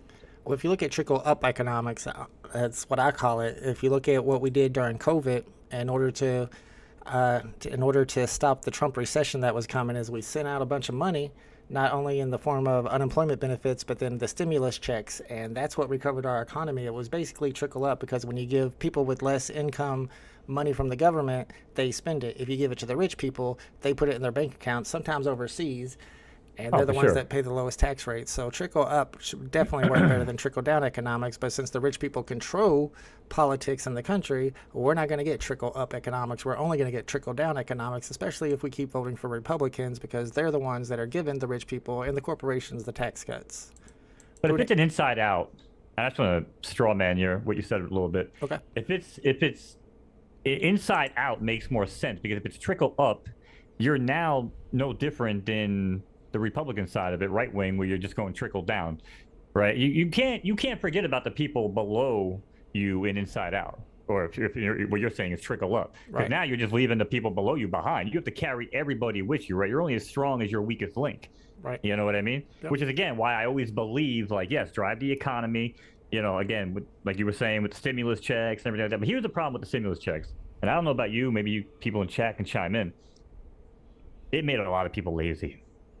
You know what I mean? Like, not only with COVID shutting people out and, you know, locking them indoors, you started giving them a shit ton of money. And I know probably like 4 or 5 people out of the 10 to 20 I associate with on a daily basis that don't want to work anymore. Like, I'll just sit around, Biden will pay me. Like, this is actually the conversation I was having. I'm not even joking. So, I mean, the fact that, again, it's just enabled people to be super lazy, you know, like, that's a problem with that sort of, you know, inside out, trickle up economics. Well, how would they get money, though? How would they get money from the government by not working? I mean, you would if you worked for like a certain amount of time and you were able to claim unemployment, which only lasts for a certain amount of time. But it's not like we're sending out stimulus checks every month, so I don't even understand how they would be able to collect money from the government that way. Well, we were. I mean, shit, what was it? How many checks did you get? I got, what, But 2 that or was 3? during the pandemic, of course. Well, right, of course. I don't remember how many I got, but it was nice. I put it probably all into VeVe, so that money's gone. I think I want to say I put one of them into a PFL horse. That was probably early. No, that would have been way too early for that. Nice. What's Yeah, I up, didn't Roger know. Collects? Brunette says you can tell who watches CNN. What's wrong with CNN? It's better than OAN or Fox News or any of that other I love crazy fake CNN. news. I love Fox News. I love CNN. I just love reading people's opinions because it allows me to, you know, form my own opinion. I know somebody in the chat said CNN reports opinions. That's true. And they're not really left-leaning. They're corporatist. They're all about corporate politics. And in this case right now, they might think that the establishment Democrats are better than Trump, but you'll never see them promoting progressive Democrats. They're corporate. Let's see. Guff says I can make so much money from Guff Care that we could ramp up sending someone to Mars so much sooner. What's crazy about Guff Care is that he's a right-wing candidate, or he calls himself a Republican, so maybe not super right-wing, but he tags MAGA in all his tweets. However, in order to pay for his health care plan, he wants to tax the rich. I'm like, bro, that's progressive. Autumn says the right way is to watch both news. Problem is one reports opinion while the other actually covers news. Which is the one that actually covers news? Because I don't think anybody covers news anymore. They're almost all opinion. Yeah, I mean, they try, and then they're like, hey, and by the way, this is what I think, and it's no different to what me and you do sometimes. I mean, I watch the Young Turks. I get the best news from them. They actually source their stuff. It's a lot of opinion too, but they're the ones. I like the Young Turks. that I makes- watch Hassan more than I watch them anymore, but I like Hassan a lot too, but he's definitely all opinion. Poke says it was Theodore Roosevelt that was the youngest president, and Kennedy was second youngest. I don't know why I thought it was Clinton. Maybe he was like the youngest governor of Arkansas. He was youngest something. Let's see. Gus says, who invests in the economy and jobs, the poor or the rich? Oh, brother, come on, man. That's the right-wing propaganda right there. I mean, who invests in the economy and jobs? That's the trickle-down economics that if we give the rich a whole bunch of money, they're going to create the jobs. Well, we gave them a whole bunch of money, and they didn't create no jobs. They sent all their jobs overseas so they can make more profits. When Trump was in office, he was I think the only president in history, at least the only president in our lifetime, to actually end his term with less people employed than when he began. And if you look at Biden created millions of jobs, and Trump sent hundreds of thousands of jobs overseas. I'm just saying that's factual, whether you like it or not. Not all rich people do that. Some reinvest into jobs in the economy vault. No, I think small businesses do that, and the corporations, they do stock buybacks, and that's proven. They do stock buybacks all the time. Bruin agrees with you. Stimulus made people lazy. Free money. I mean, what's going to happen when AI takes over all these jobs? I mean, we're going to have some type of stimulus. We're going to have some type of basic universal income because there's not going to be any jobs left anymore. I mean, these AI is already taking over all the gas station jobs. Even if you go... That seems like a problem we should tackle more than how much we're going to give everybody for free every month. You know, like, hey, let's not let AI take over the world. Like, let's not be autonomous fucking idiots that just walk around on their smartphones all day. Like, let's not do that, you know? Like, let's stop kicking the can, you know, down the fucking road and try to figure some shit out, man. And again, I don't think Trump's going to figure it out. I don't think Harris is going to figure it out. You know, it's going to be one of these young guns with a different mindset, honestly. But I don't think anybody's going to stop AI because I think they're worried, and we talked about this a few weeks ago on Tales from the Crypto, that if we stop developing AI, China's not going to stop developing AI, Russia's not going to stop developing AI, and they're going to beat us to the punch, and they're going to have better AI, and AI is going to be weaponized, and that puts us at a disadvantage. So I think everybody's going all out on AI right now, and that's not a good thing. I don't think that's a good thing at all. Bruni, I agree, and I agree. Yeah, it's not a good thing. I'm worried. I'm glad you no longer think that AI is just a basic computer program, because that was... Well, I don't know. That was a rough conversation early on with you, but yeah, it's when you talk about prompting, though, that's the thing. When you talk about prompting as a skill, I mean, you can do that when you look for a GIF. No, it's not the prompting though. It's the learning part of it. It's not, like I said, what you might deal with on like ChatGPT is the user side, right? But when you talk about like the LLMs, like the language like the learning modules that you build them on the back end, that's the scary part. It's not like the quick one-off shit that you do on ChatGPT. Like that's not what we should be concerned about, because you take one LLM and then you combine it with another, and now they're working in fucking tandem, And again, I know a lot of it was debunked with the whole Facebook, AI robots coming up with their own language. Right. That's not why they shut it down, but that did happen. Like they did come up with their own language. It's not why it got shut down, but these things do happen. So put that on a whole other scale. And I don't know if I want to be around for that, to be like waking up one morning, turn on my favorite, news network, and it's like, today in other news, AI insects now taking over the world. More details at 6. It's like, holy shit, we got to worry about fucking AI, crickets and fucking violent fucking animals now, dude. There's no way. There's no way, because if AI starts controlling, delivery robots like they do now, you ever see those things? I've seen like videos of them. Never saw one in person. Oh, bro, it's fucking crazy. Like now I got to worry about when I'm driving my car that some stupid ass fucking robot isn't gonna look before it crosses the road. True, and if you hit it, they're probably gonna charge you for it. It's gonna be super expensive. Fuck that! It's gonna fuck my car up. You know what I mean? True. And then whatever. It's good. Who the hell knows what could happen? But maybe I swerve out and I hit a baby. I mean, you don't know what the fuck could happen. Right. You know what I mean? Yeah. Absolutely. But then again, they'll tell you that, oh, well, our AI is so advanced, it has 360 gyroscoping cameras, and it can detect fucking, everything from a millimeter away. I'm sure that's what people will tell you. And it's probably true. But a malfunctioning robot going crazy, yeah. I mean, I'll never drive in a car that's automated. I'll never put my kids or any of my family members, in any automated scenario. I don't trust it. Because somebody has to be pushing the button. Right. Like when you ride the carnival ride and you go to the fucking local carnival and you're riding the Zipper or the fucking Gravitron. Mm-hmm. Like some idiot put that ride together. You know what I mean? Right. I have to trust that person more than the ride itself. And that's what kind of gets me with the AI shit, man. I don't know. I agree with you, though. It's definitely not good. Yeah, especially if they gain some type of sentience and they decide they want to take over the world, or they want that humans. It's not they want to take over the world. They're going to decide it's in our best interest for them to take over the world. That's the crazy part. Right. Exactly. And then they have access to everything. They have access to the internet. They can do whatever they want. They can wipe all our bank accounts. I don't know. I feel like it's a scary time to be alive. Kryptoni says, the worst phrase I've ever heard was alternative facts. That's the stupidest phrase of all time. There's only one truth. Try telling that to the Republicans. They make up their own truth.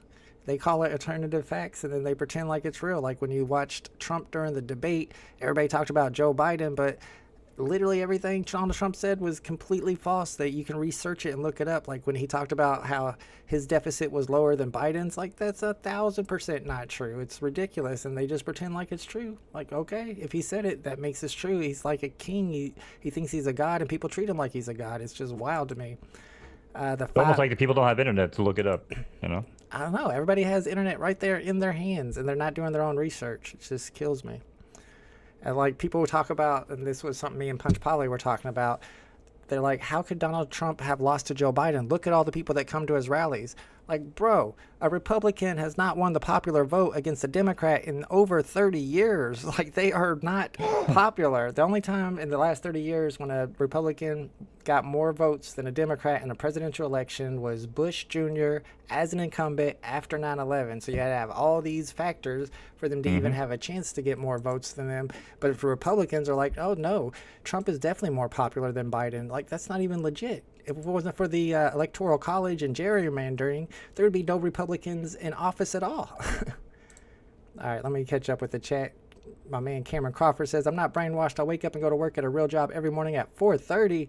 Bro, you need a new job. That's too early. When Trump was president, I had play around money. So how did Trump being president give you more money? I mean, he did pass some tax cuts, which have all expired now, and he set it up so that they expire during Biden's term purposely, which is a trick that the Republicans always play. But your tax cuts were tiny. I think they both play that, but yeah.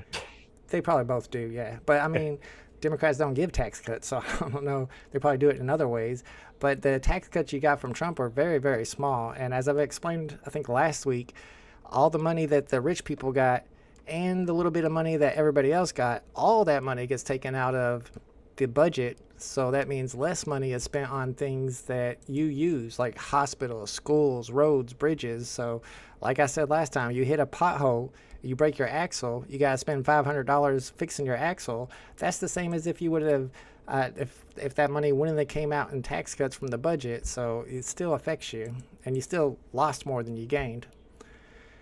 All right, let me keep up with the chat. I will listen, I will do my own research and then make my own decisions. Thank you. That's what people need to do. Autumn says, independent all the way. I'm definitely independent, although I'm registered Democrat and I only vote for Democrats. My vote is against Republicans. It's not for the Democrats. I don't like the Democrats. I like some of them, the progressives. Give me that AOC all day. But my vote is to vote Republicans out of office. But I'm in Indiana, so it don't really matter. These parties need to go. I agree with that, too. I don't like the two-party system at all. They ruined the U.S. government checks and balances abolished by the party system. Trump 20 years ago would have been impeached. Nixon stepped down for less. Yeah, that's crazy. The way that Nixon had to step down for the little things that he did, and now you look at the stuff that Trump's done, and he's almost going to be president again. It's crazy. Guff News Network. Guff talking about his news network is the best in America. Check out his YouTube channel, y'all. He just started a YouTube channel. He hangs out in my Discord server. He's running for president in 2028. We might be doing a live debate soon. Check out his channel and subscribe. Crypto will pump if Trump wins. Possibly true. I think Trump is more pro-crypto. Fault needs to ditch CNN and get with GNN. I don't watch CNN. I don't have cable. Trump would have been 100% more likable if he wasn't full of lies. I agree. The guy really made a video claiming he is greater than Washington. Lincoln, literally, he literally said he is a greater president than Washington and Lincoln. Even though he's a one-term president, he said during the debate he had the best economy in the history of the world. The history of the world, y'all. Not better than Rome when they took over the entire planet. Huge. It was huge. Autumn says the tax cuts do not apply for our class. I know. It benefits the rich. 90% of it benefited the rich, and the 10% that benefited us has already expired. Trump was talking about the Bitcoin future speech. Yeah, and apparently Kamala is going to be at the next Bitcoin conference as well. So, about time crypto's coming into the election talk, because that shit was supposed to happen weeks ago. Yeah, and I'm glad that we have somebody younger now on the left that can talk about crypto, who maybe actually understands crypto, because I don't think Trump or Biden had any clue what they were talking about when it came to that. Didn't you see? I don't think Biden had any clue in general, but yeah, definitely good to see somebody that can form a fucking sentence, even if it's, we did it, Joe, we did it. I need to make that a meme, honestly, and put it on my drop day live streams for when I get the drop. We did it, Joe. He says, let's be honest, y'all, politicians left or right, most are there to fill their own pockets, not really there to better the citizens. And that's because of Reagan. Reagan created this Citizens United case. He allowed lobbying to be legal, and that brought in all the crooks. All our politicians in Congress are crooks because they're just there to get rich.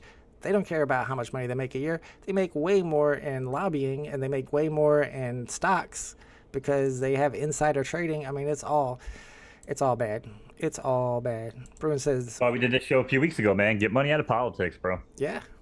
Get money out of politics, and you'll see what this country is really all about. You know what I mean? And people on the left and the right agree with that, but that's something that we never talk about when it comes to politics, because they don't want to talk about that. They don't want us talking about it because we're going to agree on something. They don't want us to agree on something, especially when it affects their pockets, their bags. Federal Reserve will make their own crypto and make all others bow to it. I hope not. There's no way they will let their hold on all but three countries in the world go away over crypto. So you're talking about them, what's it, the CBDC, their own country-backed digital currency.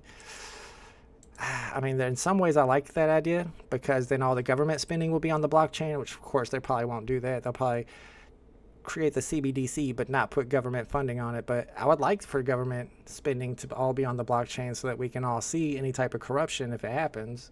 However, I don't like the idea of the CBDC like Mo says. We don't want... You know exactly what I was about to say. Go ahead. You could just do my bit for me. We don't want currency that expires, and they just decide they're going to expire your currency out of nowhere. Yeah, that's not a good sign at all. Controlled inflation would be wild, and that's exactly what would happen under a CBDC like that. So, yeah. Daniel-C says no career politicians. I agree with that. I don't think the country was set up to have career politicians. It's supposed to be like plumbers and doctors and lawyers. They come into Congress, they serve for a couple terms, and then they leave. We need term limits too. Well, better. It's almost it's not like Mavis Tire Center where it's like new employees every fucking 30 days. You know what I mean? Yeah. We don't need that type of turnaround. No. Yeah, we definitely don't need the the fucking cows that sit around like the Pelosi's and these motherfuckers. Yeah, the longer people are there, the more corruption sets in. The more they understand the system, the more they figure out how to work the system, and that's why we definitely need term limits. We need, like you said, not super high turnover, but we don't need people there for their entire lives for 30, 40 years. Bruin says, I think Tucson's here now. Nah, I would know if Tucson's here. Tucson agrees with me politically most of the times. All but 3 countries bow to the Federal Reserve. Crypto is giving them a way out, not happening. What are the 3 countries? I've not heard that. Trump is power drunk. I wish there was an independent with his solutions. I mean, there is. His name is Robert F. Kennedy. And a better character, he just has a throat problem. That's what's killing at RFK. Plus, he's an independent, and nobody will vote for an independent. Brunette says the Democratic establishment and the Republican establishment have to go. Bro, they own the country. They're not going nowhere. They're the ones running this thing. All right, let's move on to our next topic before we get too riled up here. We're going to talk about Web3 gaming. We didn't have any particular games to talk about this week, but we were going to do a little bit of an update on the games that we've talked about over the past few weeks. Mo, which games are you actually still playing? Yeah, and that's, I try to bring something new, and I told you this, in DMs, like, but I'm also not out here just trying to show people something just to show something and then they invest money. I don't want you doing that. I don't want chat doing that. And honestly, it felt like a slow week. I was kind of looking around. The Ubisoft game had the mint. I actually missed that mint. That was that free mint. Oh, yeah. I missed it. I was wrapped up in the game I am playing, which we can talk about quick, which is World Shards. Dude, that sandbox MMO. So I think we talked about it last week, right? I got the loot box. I opened it. I got the legendary, which is great. You're like, oh, I got a legendary artifact worth $500. I got a purple one that was worth $200. I got a blue that was worth $50 from a $200 box, right? Nice. Problem is, in order to use the legendary, I had to buy a new piece of land. I needed legendary land.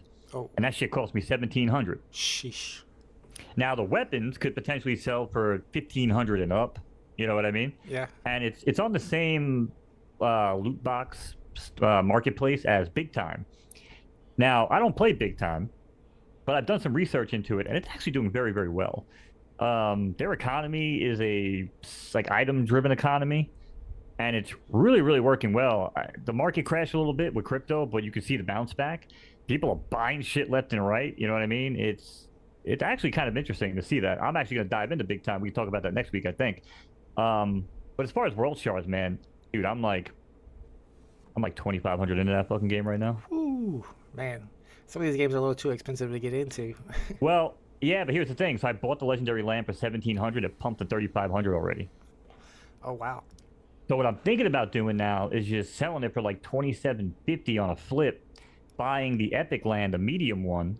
I won't be able to use my legendary artifact, so I can sell that now for probably $400 quick.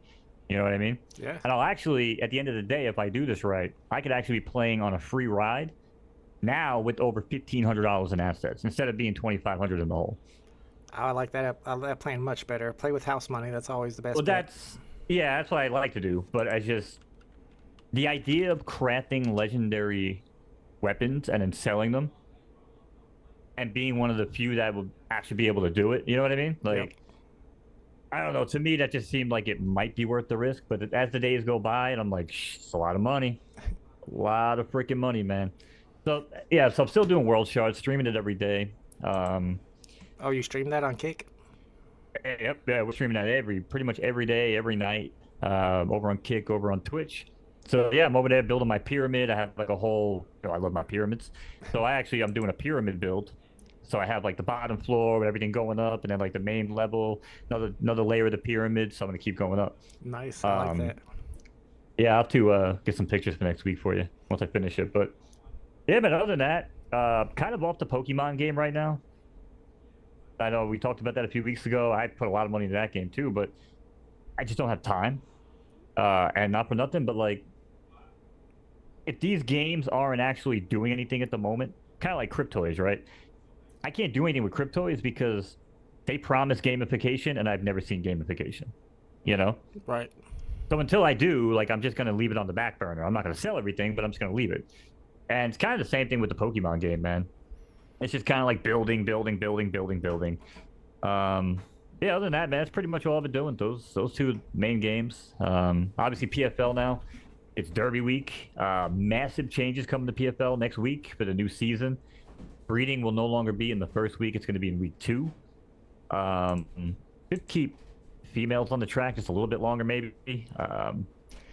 What else? Massive schedule change coming. We're probably going to see all new race types. Yeah, there's going to be a massive shakeup coming to PFL. So the app is coming. It was already approved for testing, so we should see that coming real soon to the App Store. That already drove Crown back from like the dead of 28 cents with their fall of crypto back to 58 cents earlier today. So I saw that it was going up. Thank goodness. Oh yeah, yep. That app drops. Alex Becker just did another video. A couple other big crypto guys just dropped some videos on Crown. So nice. We'll definitely see that back to $1, I'm sure. And I got like 90,000 reasons to see that go back to $1 right now. Heck yeah. Yeah, man. So I know. Yeah, other than that, Derby week. So obviously I'll be doing a lot of that. Show on Saturday. Is this your race that you have up here? Yeah, this is my race. I hadn't watched it yet. It was I think it ran yesterday, so I didn't know how I did. It doesn't look like I did very well. This is my horse Cyclops, I believe, and he did not make the podium. So he won a race a couple weeks ago. So I've got a little bit of hope in him. But the fact that it's about to be Derby week, where's my horse at? I don't even. Start streaming. This is her next week's Caitlin Clark and Vault Mo show. What? Caitlin Clark. Alright, it says excellent condition. Come on, YouTube. Catch up with me. Yeah, I think we're back. Oh. Are we? Because it doesn't say we're back. Let me know in the chat if we're back, because... Yeah, we're back. Okay, my YouTube studio doesn't say we're back. Alright, sorry about that, y'all. I should have known better. Oh, and my camera's not working. So now I'm invisible. Yeah, they can't see you, but we can hear you. Oh, I can hear you. Oh, well. We're kind of back. It's Mo and Contra. Sorry about that, y'all. Yeah, sorry about that. Every time I try to run a video while we're streaming, it never seems to work right. But we're going to move on to the next topic. I'm going to be invisible the rest of the show, apparently. And we're going to be talking about crypto. And yeah, sorry about that, Ronnie Lido. What's up, Ronnie Lido? Yeah, I'm going to be Can we talk about one thing real quick? Yes. I don't know how much TV you watch or shows or whatever, but so I was so far behind and I forgot about House of the Dragon. The Game of Thrones spinoff? Yeah, I've never seen any Game of Thrones stuff. Bro. This show's wild, man. Again, like, for anybody that did watch Game of Thrones, like, the dragon stuff is cool, man. Yo, this show's crazy. But the amount of, like, weird, like, incest, like, underage type shit that's in this show makes me a little fucking disgusted. You know what I mean? Right. Especially like dealing with the whole doc stuff and oh my god, too. We didn't even talk about that. I don't know if it's something we really discussed on this show, but what's that? Bro, the Mr. Beast shit. I don't know about that. With Ava, Chris, you know the dude that was transitioning. Oh yeah. Yeah. So apparently, like some crazy shit was exposed of like him or her or whatever it like having like a relationship with this underage when they were like 13. Oh really? Dude. Yeah, apparently Mr. Beast was like big time cover up. You know, not that he was like in agreement with what was happening apparently, but it's like he just knew it would take down his fucking business or some shit. But now there's like all this stuff coming out about how much he knew and oh dude, it's wild. And I used to watch Mr. Beast quite a bit. Mm-hmm. And I remember Chris, and I remember watching when he came on as like Ava or whatever, and I was like, what the hell is going on? It just everything made it weird, you know? And you could tell like there was something going on there, and now you're really starting to find out. It's almost like apparently they have something over Mr. Beast or something. Oh, so, really? They had some Almost dirt like on some them. blackmail. Yeah, exactly. So if that's the case, you know. But yeah, that's kind of a wild story, man. It's kind of a wild story. Yeah, I'm gonna have to look that up today. I'm sure there's gonna be some stuff on YouTube about it because I had not heard about that yet. And I used to watch quite a bit of Mr. Beast too. I still watch it. That's the only videos that me and my son both watch, like separately. Like he'll be watching it in his room and I'll be watching it out here. It's like that didn't used to happen when I was a kid, so that's kind of cool. But I didn't know there was that much going on. The whole Chris thing was definitely weird when it first happened, and now she shows up in videos as a girl. And it's kind of, I think it's confusing for kids, but then again, it's good for them to learn that exists. Rob T says they need to spend some more money on the dragon scenes. See, I feel like I'm going to watch it at some point. I'm going to watch it all the way through. Start with Game of Thrones and season 1. I can watch it back to back and not have to wait till next week for the next episode. I like watching shows that way a lot better. That's how I watched Heroes, and it was a lot more enjoyable. Kryptoni says, I like to binge too. But yeah, Rob, it's episode 6 of season 2. I was back on season 1. I watched the first 3 episodes, and they do this time jump 5 episodes into season 1. So they're kind of setting the story early, and they just kind of bam, you jump into a new episode, and you're like, wait, what? What's going on?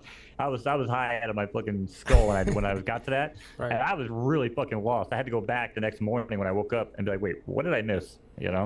But great show, and there was actually a scene, again, no spoilers, but they do have to spend more money on the dragon scenes, I'll agree. But the dragons are so prevalent in House of Dragons, obviously, and it's in the title, that they have to kind of dumb it down a little bit. But dude, there was a scene, and anybody that's watched it knows exactly what I'm talking about. It's in the air, it's in the sky, dragon flying. Dude, it's one of the fucking coolest things I've ever seen, Paul. It is sick, dude. It is sick, man. Just a whole series of events, man, flying through the air. Oh shit. Yeah, I don't want to give too much away in case you ever watch it, but definitely watch it. I would recommend watching Game of Thrones as well. I know a lot of people shit on the last season. I liked it. I think it could have been better, obviously, but I think as a whole, the show was fantastic.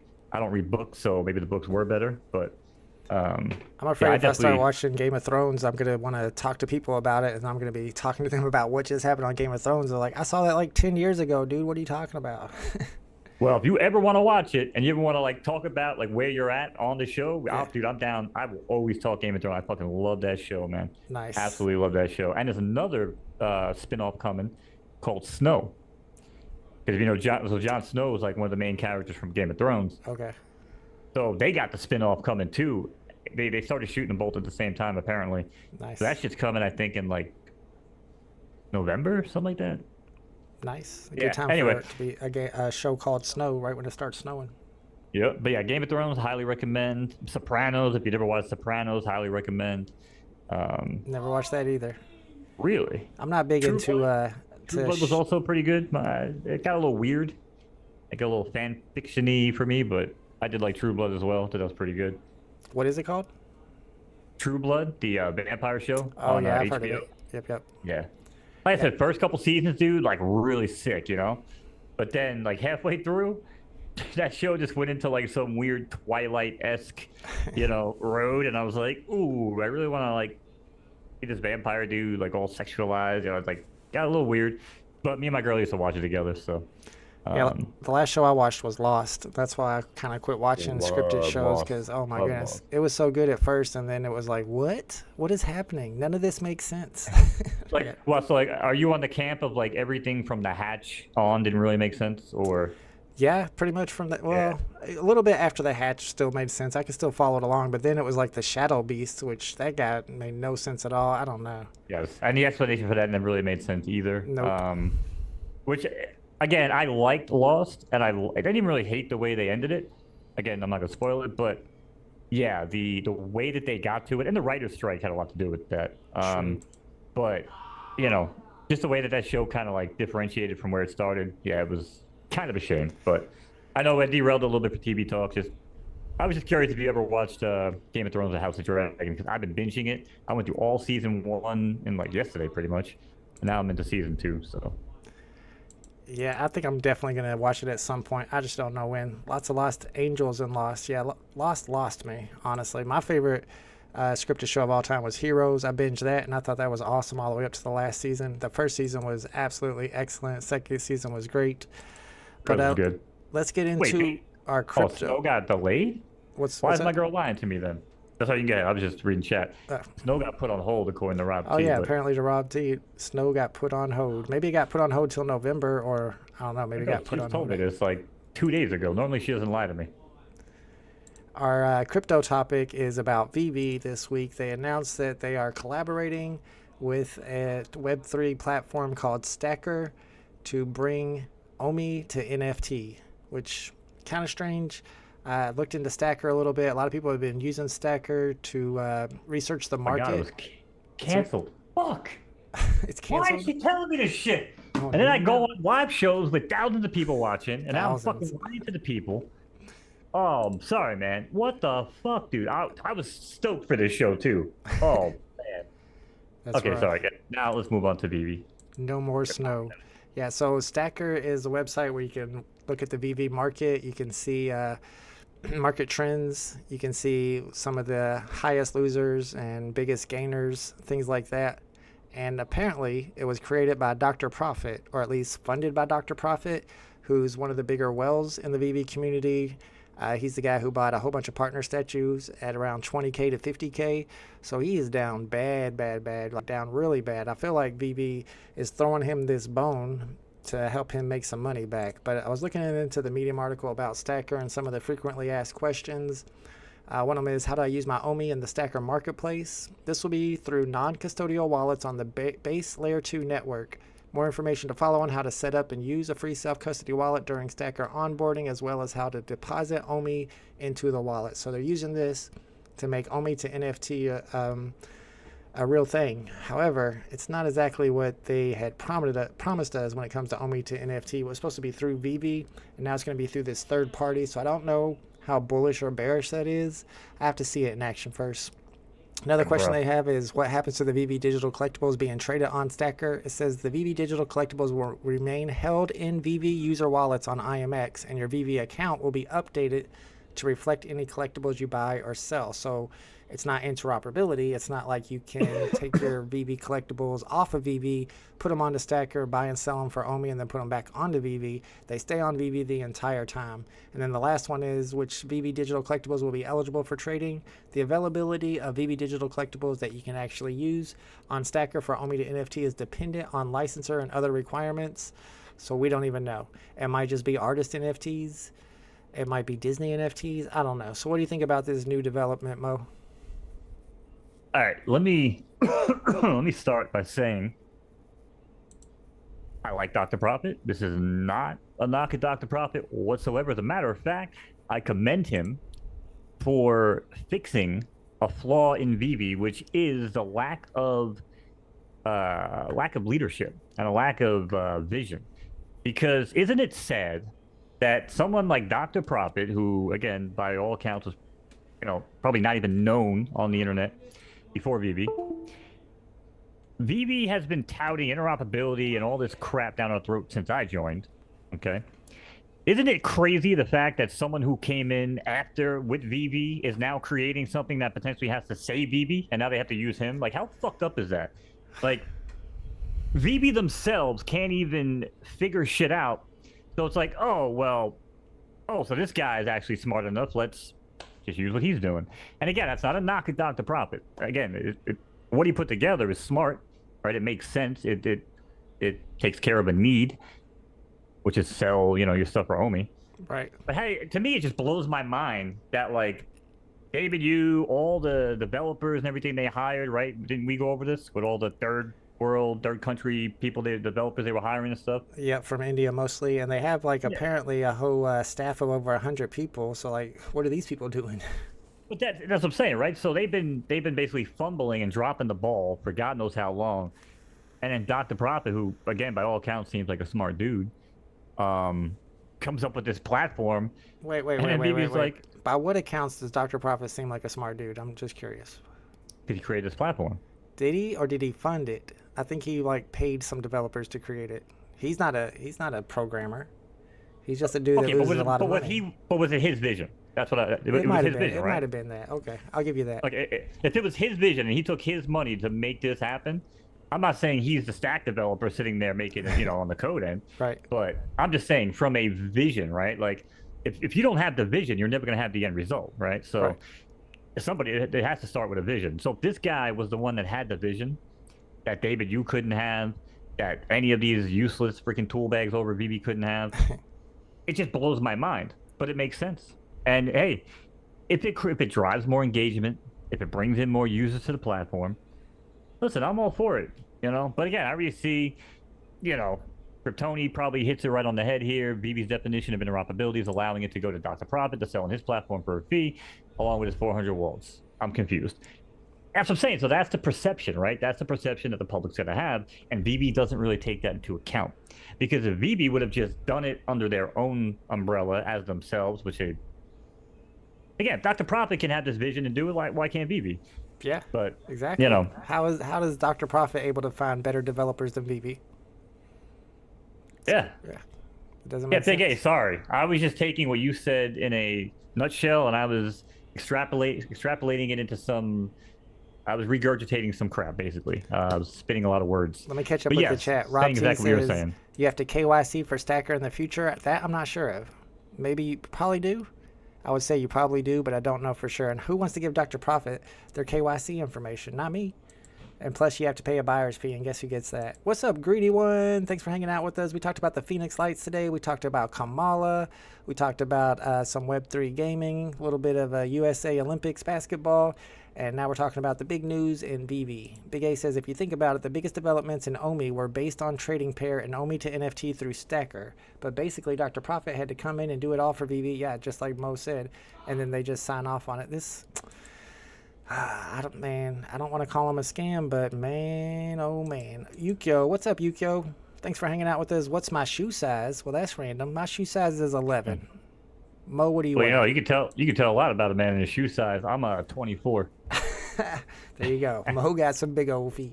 Shaq borrows his shoes from me. Big A says, Mo basically saying exactly what I just said. VeVe couldn't do it themselves. VeVeverse 2 years plus beta and no release anytime soon. And they're Sorry, that was the point I wanted to make. It's exactly what they do with the Vault. They could never come out with a way to do recordings and stuff in the Vault. So what do? They have people like the Vaultaholics and the community, right? Create all these videos. Something that they should have had in day one, in my opinion. Sorry, I didn't mean to cut you off. No, you're right. Absolutely. Jeff says, isn't Cryptoys doing the same thing selling on another website? Well, what Cryptoys is doing is actual interoperability. You can export your NFTs from Cryptoys to your wallet. And if I'm not mistaken, Mo, you're an ambassador over there, so correct me if I'm wrong, but I think You wouldn't know it the way I talk, but yeah, I am. You can export your NFTs from Cryptoys to your wallet and then sell them on stuff like Magic Eden. I don't remember exactly the website that you sell on. So it's digital toy exchange. Right. Now, is there going to be full interoperability out to other platforms and whatever? Maybe. But I don't really know. I guess it is kind of the same thing, but it's a matter of, is the digital toy exchange like a legit already existing platform that's just embracing the Cryptoys, NFTs? Or were they created for the sole purpose of selling Cryptoy NFTs? I think it's the former. I don't know if it was created for Cryptoy. I could be wrong. But it feels like the Dr. Profit one was created as a solution for VeVe. So I don't really see them as the same if that's the case. But right, and Rob T makes a good point too. Stackr and Dr. Profit now have inside OMI info now. That's a great point. And I wonder, the same way if I was going to join the PFL team back in the day, I would have to sell all my horses. If that inside info, does he have to sell all of his collectibles? They're definitely not going to make Dr. Profit divest. I think the whole point of this is so that he keeps investing, but that's just my opinion on it. Big A says, I wasn't saying you stole my point, Mo. I was just saying we see it the same way. Yes. Oh, I know. I just like to bust Big A's balls. So.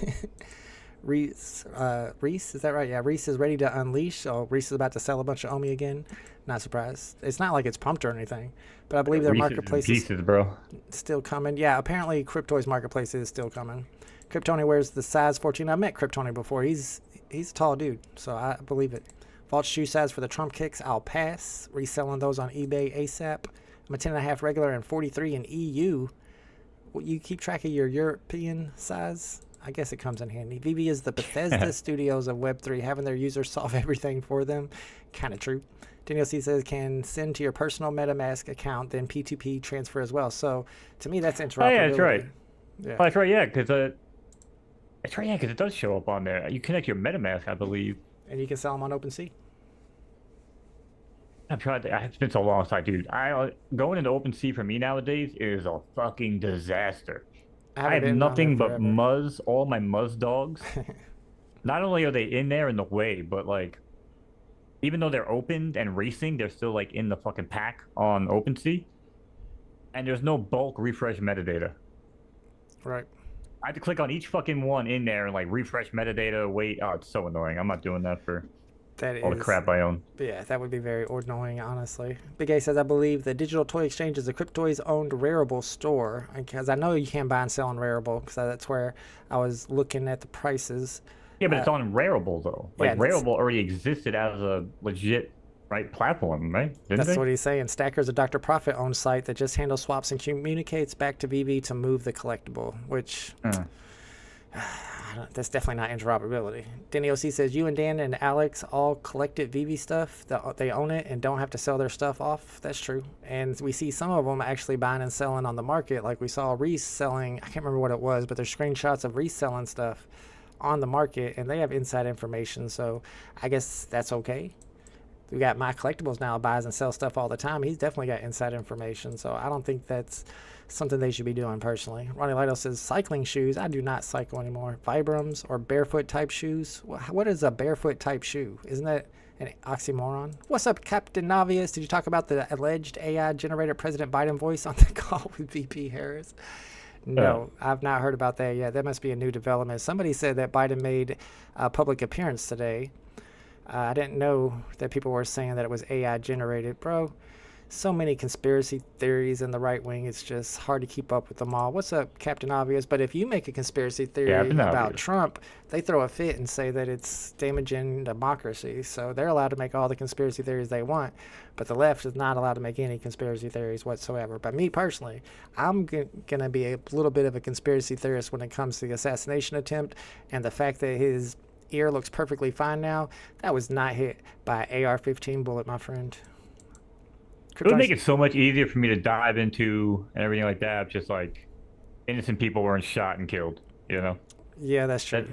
The only thing I really don't like going into it for is just because I know we're not gonna, we're not gonna sit there and, devalue the guy's life that died, right? Or the other two people that I think they're still in critical condition. I don't even know. Yeah, I believe so.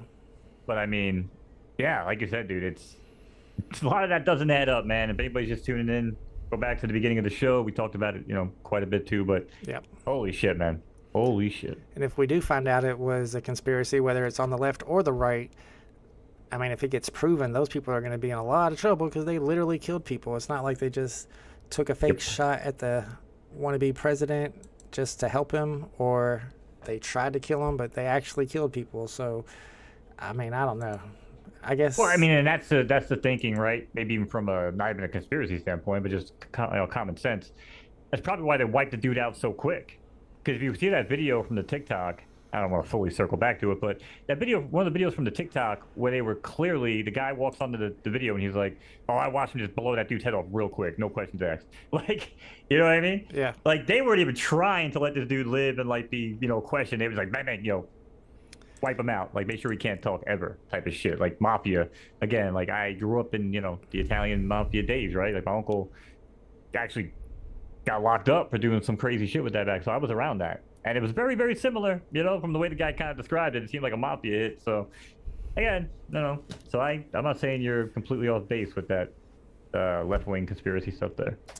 Yeah, but I mean, the right-wingers could be right too. Maybe they were trying to take out Trump and the Secret Service was involved because they set up a perimeter that was less than the distance of an AR-15 rifle, which is the most popular gun right now. So it feels like it should have at least been a 400-meter perimeter to protect from AR-15 in particular, because that's what those type of shooters use. Big A says there's a zoom in, I saw this, of the video where you can see Trump's ear getting a small chunk taken out by the bullet. That is true.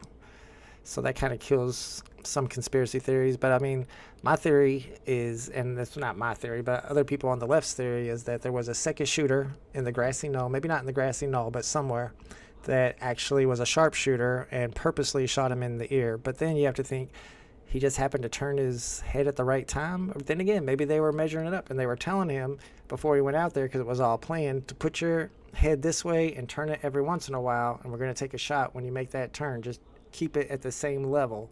Who knows? And I think if it was something like that, we'll never find out. I don't see any way that we would ever find out. Oh well. Well, that was a hell of a way to wrap up the VeVe section. But no, we do dive back into chat too, which I like. But yeah, man, you know.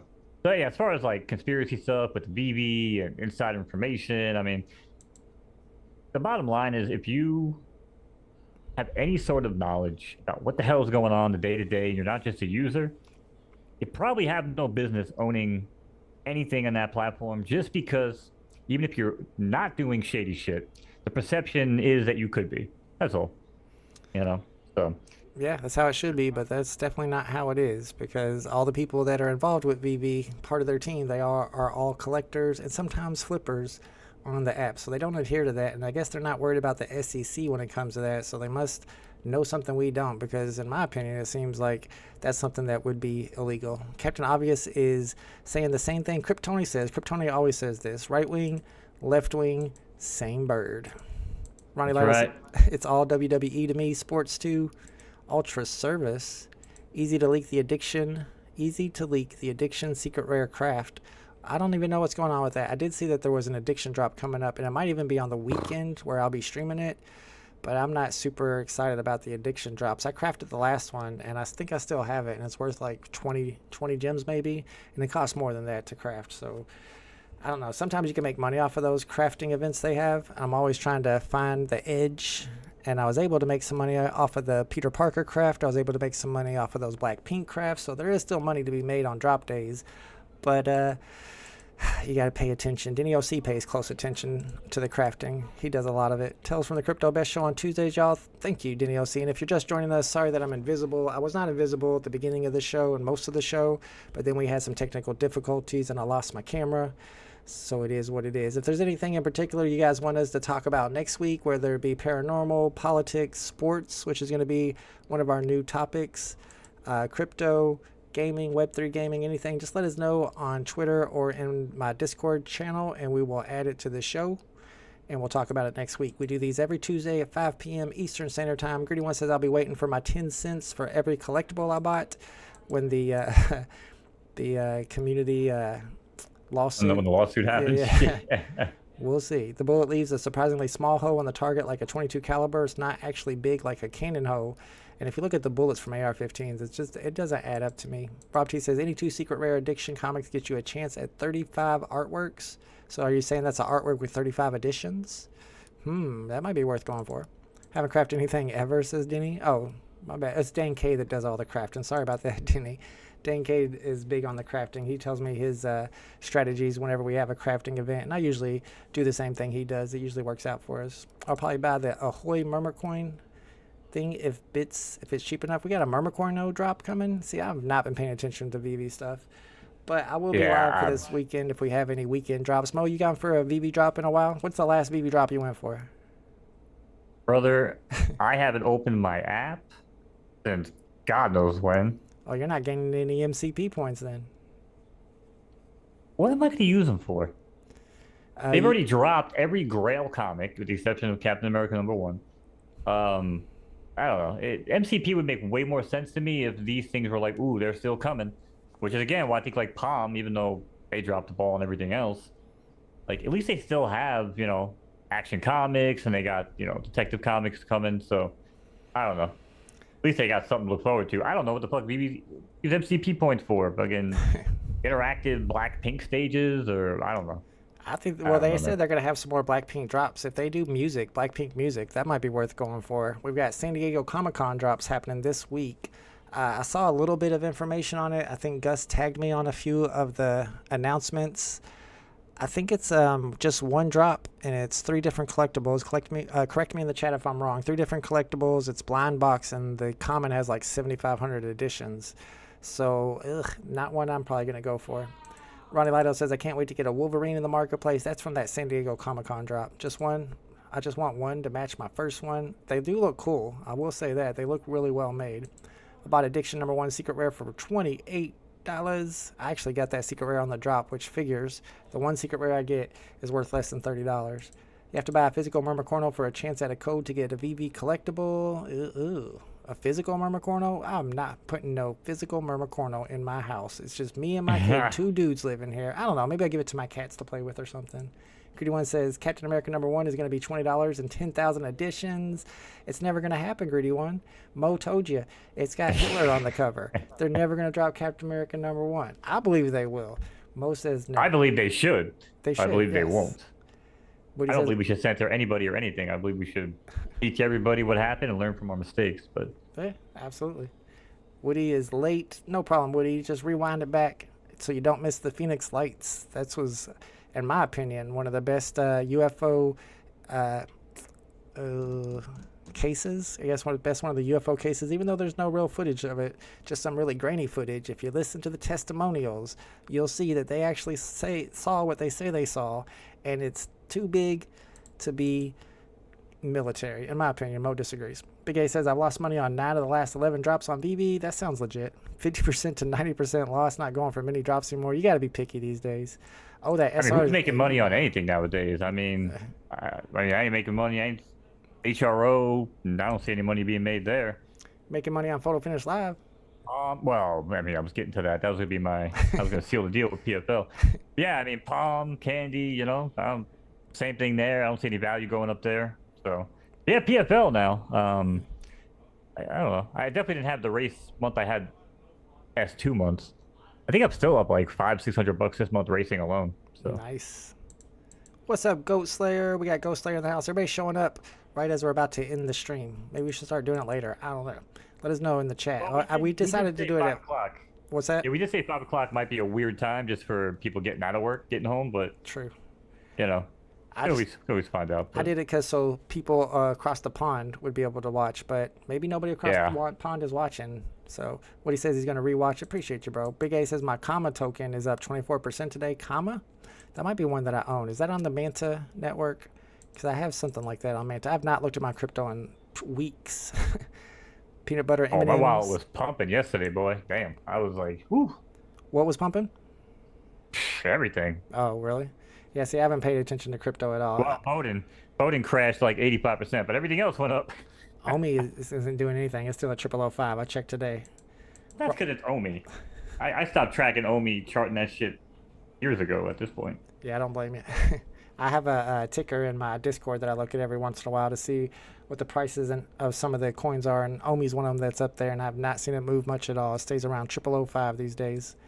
Yeah, Roger Clegg. Omi is such a thorn on my side, bro. Like, every time people talking to me, be like, oh, talking about, you know, some of my old flips on, like, HRO, we talk about PFL, right? There's always that one asshole that's like, yeah, Mo, what about Omi? I was like, fuck, man. Don't get me started. I gotta bring, like, why you gotta bring that up? Gotta make me look bad, you know? I was not the one saying Omi to $10. I was telling people that everyone else out there is saying Omi to 10. I never believed that. The same way I never believed Crown to 10 either. I think Crown's like a $1.50, $2 token, honestly. But hey, if people want to say Crown to 10 and put fucking 900K in my fucking wallet, cash me out, I'll retire, see you later. You know what I mean? But I don't see it going there. Yeah, I bought Omi at 1 penny, so I can't say nothing about it. I put like, I don't know, at least $800 into Omi when it was at 1 penny, and that was a big L for me. Greedy One says, wouldn't it be dope to do a platform for car racing and the NFTs can be car parts and can race pink slips? I don't know about the pink slips part, but I do think there's a few car racing platform, Web3 platforms out there. I'd have to look it up to see what it's called. I saw one like years ago. I don't know. It's probably one that just made a bunch of promises, sold the coin, and then rugged. But they were talking about those in the past. Comma is a Kamala coin. Kamala on Solana. See, I haven't bought any meme coins in a while, too. Yeah, Greedy One will play. I would probably play that, too. They said in VeVe would be able to race for pink slips. That's why I bought the Aston Martin for 5,000 gems back in the day, but that still has never become a thing. Shout out to Jay Maggies in the chat. What's up, everybody? Remember, we do these live streams every Tuesday, 5 p.m. Eastern Standard Time. If you guys want us to change the time to maybe a later time or something, just let us know. Maybe we'll do a poll next week to see what y'all think about it. And like I said, if there's any other particular topics you want us to talk about, let us know on Twitter or Discord. And we'll be back again on Tuesday. What you got going on this week, Mo? It's Derby week. So I will be grinding away. I'll be playing some more world shards. I have 3 more NFT weapons going to finish crafting tonight. I'm hoping for an epic so I can sell it and start recuperating some of that 2,500. And yeah, man, that's about it. So if anybody's interested, we're also spinning slots. Dude, my slot degeneracy, I keep wanting to lose my money and leave. But every time, Vault, yeah, I'll tell you real quick and we'll go. The other night, I've been spinning, right, all night on stream. Okay. We were up to 1,100 off of like $50, right? Dang. Bro, fucking stake, it took every freaking penny all the way down to like, I don't know, $50. And I was like, this is depressing, chat. I'm leaving, right? Yeah. Well, I signed off and I'm half asleep, Vault. I'm streaming, I'm spinning one of my favorite games. I fell asleep on auto spin. Oh, crap. I wake up, I have $2 left in my account. I'm pissed. So I'm like, you know what? Fuck this. I'm going to go to the bathroom and go get out of my chair and go to my bed. So I'm like, while I'm getting up to piss, I'm going to just put on my favorite game, Larry, and I'm just going to spin the $2. Bro, I get up, come back from taking a piss. I'm in the bonus round. I'm already up like $198. Motherfucker wound up paying like $480. What? Yeah. So it put me back right in the mix, dude. And now we're still playing on the same balance. I think I'm at like 300 right now. But I'm trying to get this balance gone. I'm spending dollars at a time, 50, 70 cents at a time. Normally I spend like 24, you know, I'm a low spinner. I just want them to take my money so I can go back to my World Shards game and grind NFTs. But yeah, so if you like spinning slots, if you like NFT gaming, if you like horse racing or any of that good stuff, come on by and visit. Yeah, check out Mo's Twitter. For hosting. Yes. If you want to find out when Mo is streaming on Kick, follow him on Twitter. His Twitter is posted in the Discord below. Kryptoni's got some stuff going on this weekend. The Brown Wolverine is dropping on VeVe. That's the San Diego Comic-Con. McFarlane is dropping their own bat cows. We were looking at those on this weekend's drop stream. They look pretty cool, but I'm not a big McFarlane fan. Cause on Elmon X, apparently. I don't buy nothing on Elmon X, but the fact that they're getting calls is pretty exciting. So make sure you guys are checking out those drops coming up. This weekend we'll have some VeVe drops. I'll be live streaming those. Come by and hang out with me. And if not, then we'll see you on next Tuesday. Thanks, Mo, for co-hosting. Appreciate you, bro. Hell yeah, brother. Thanks again, Volt. And chat, as always, see you next Tuesday. What? Huh? Be you? See you next see Tuesday. You. I was like, okay. I definitely did not call the chat cunts just now. See you next Tuesday. See you next Tuesday, chat. Later, homies. Exactly is the debate. The debate is about, are the new comics causing the Grail comics to drop in price? And I think that's obvious. I'm on the side of yes, it is.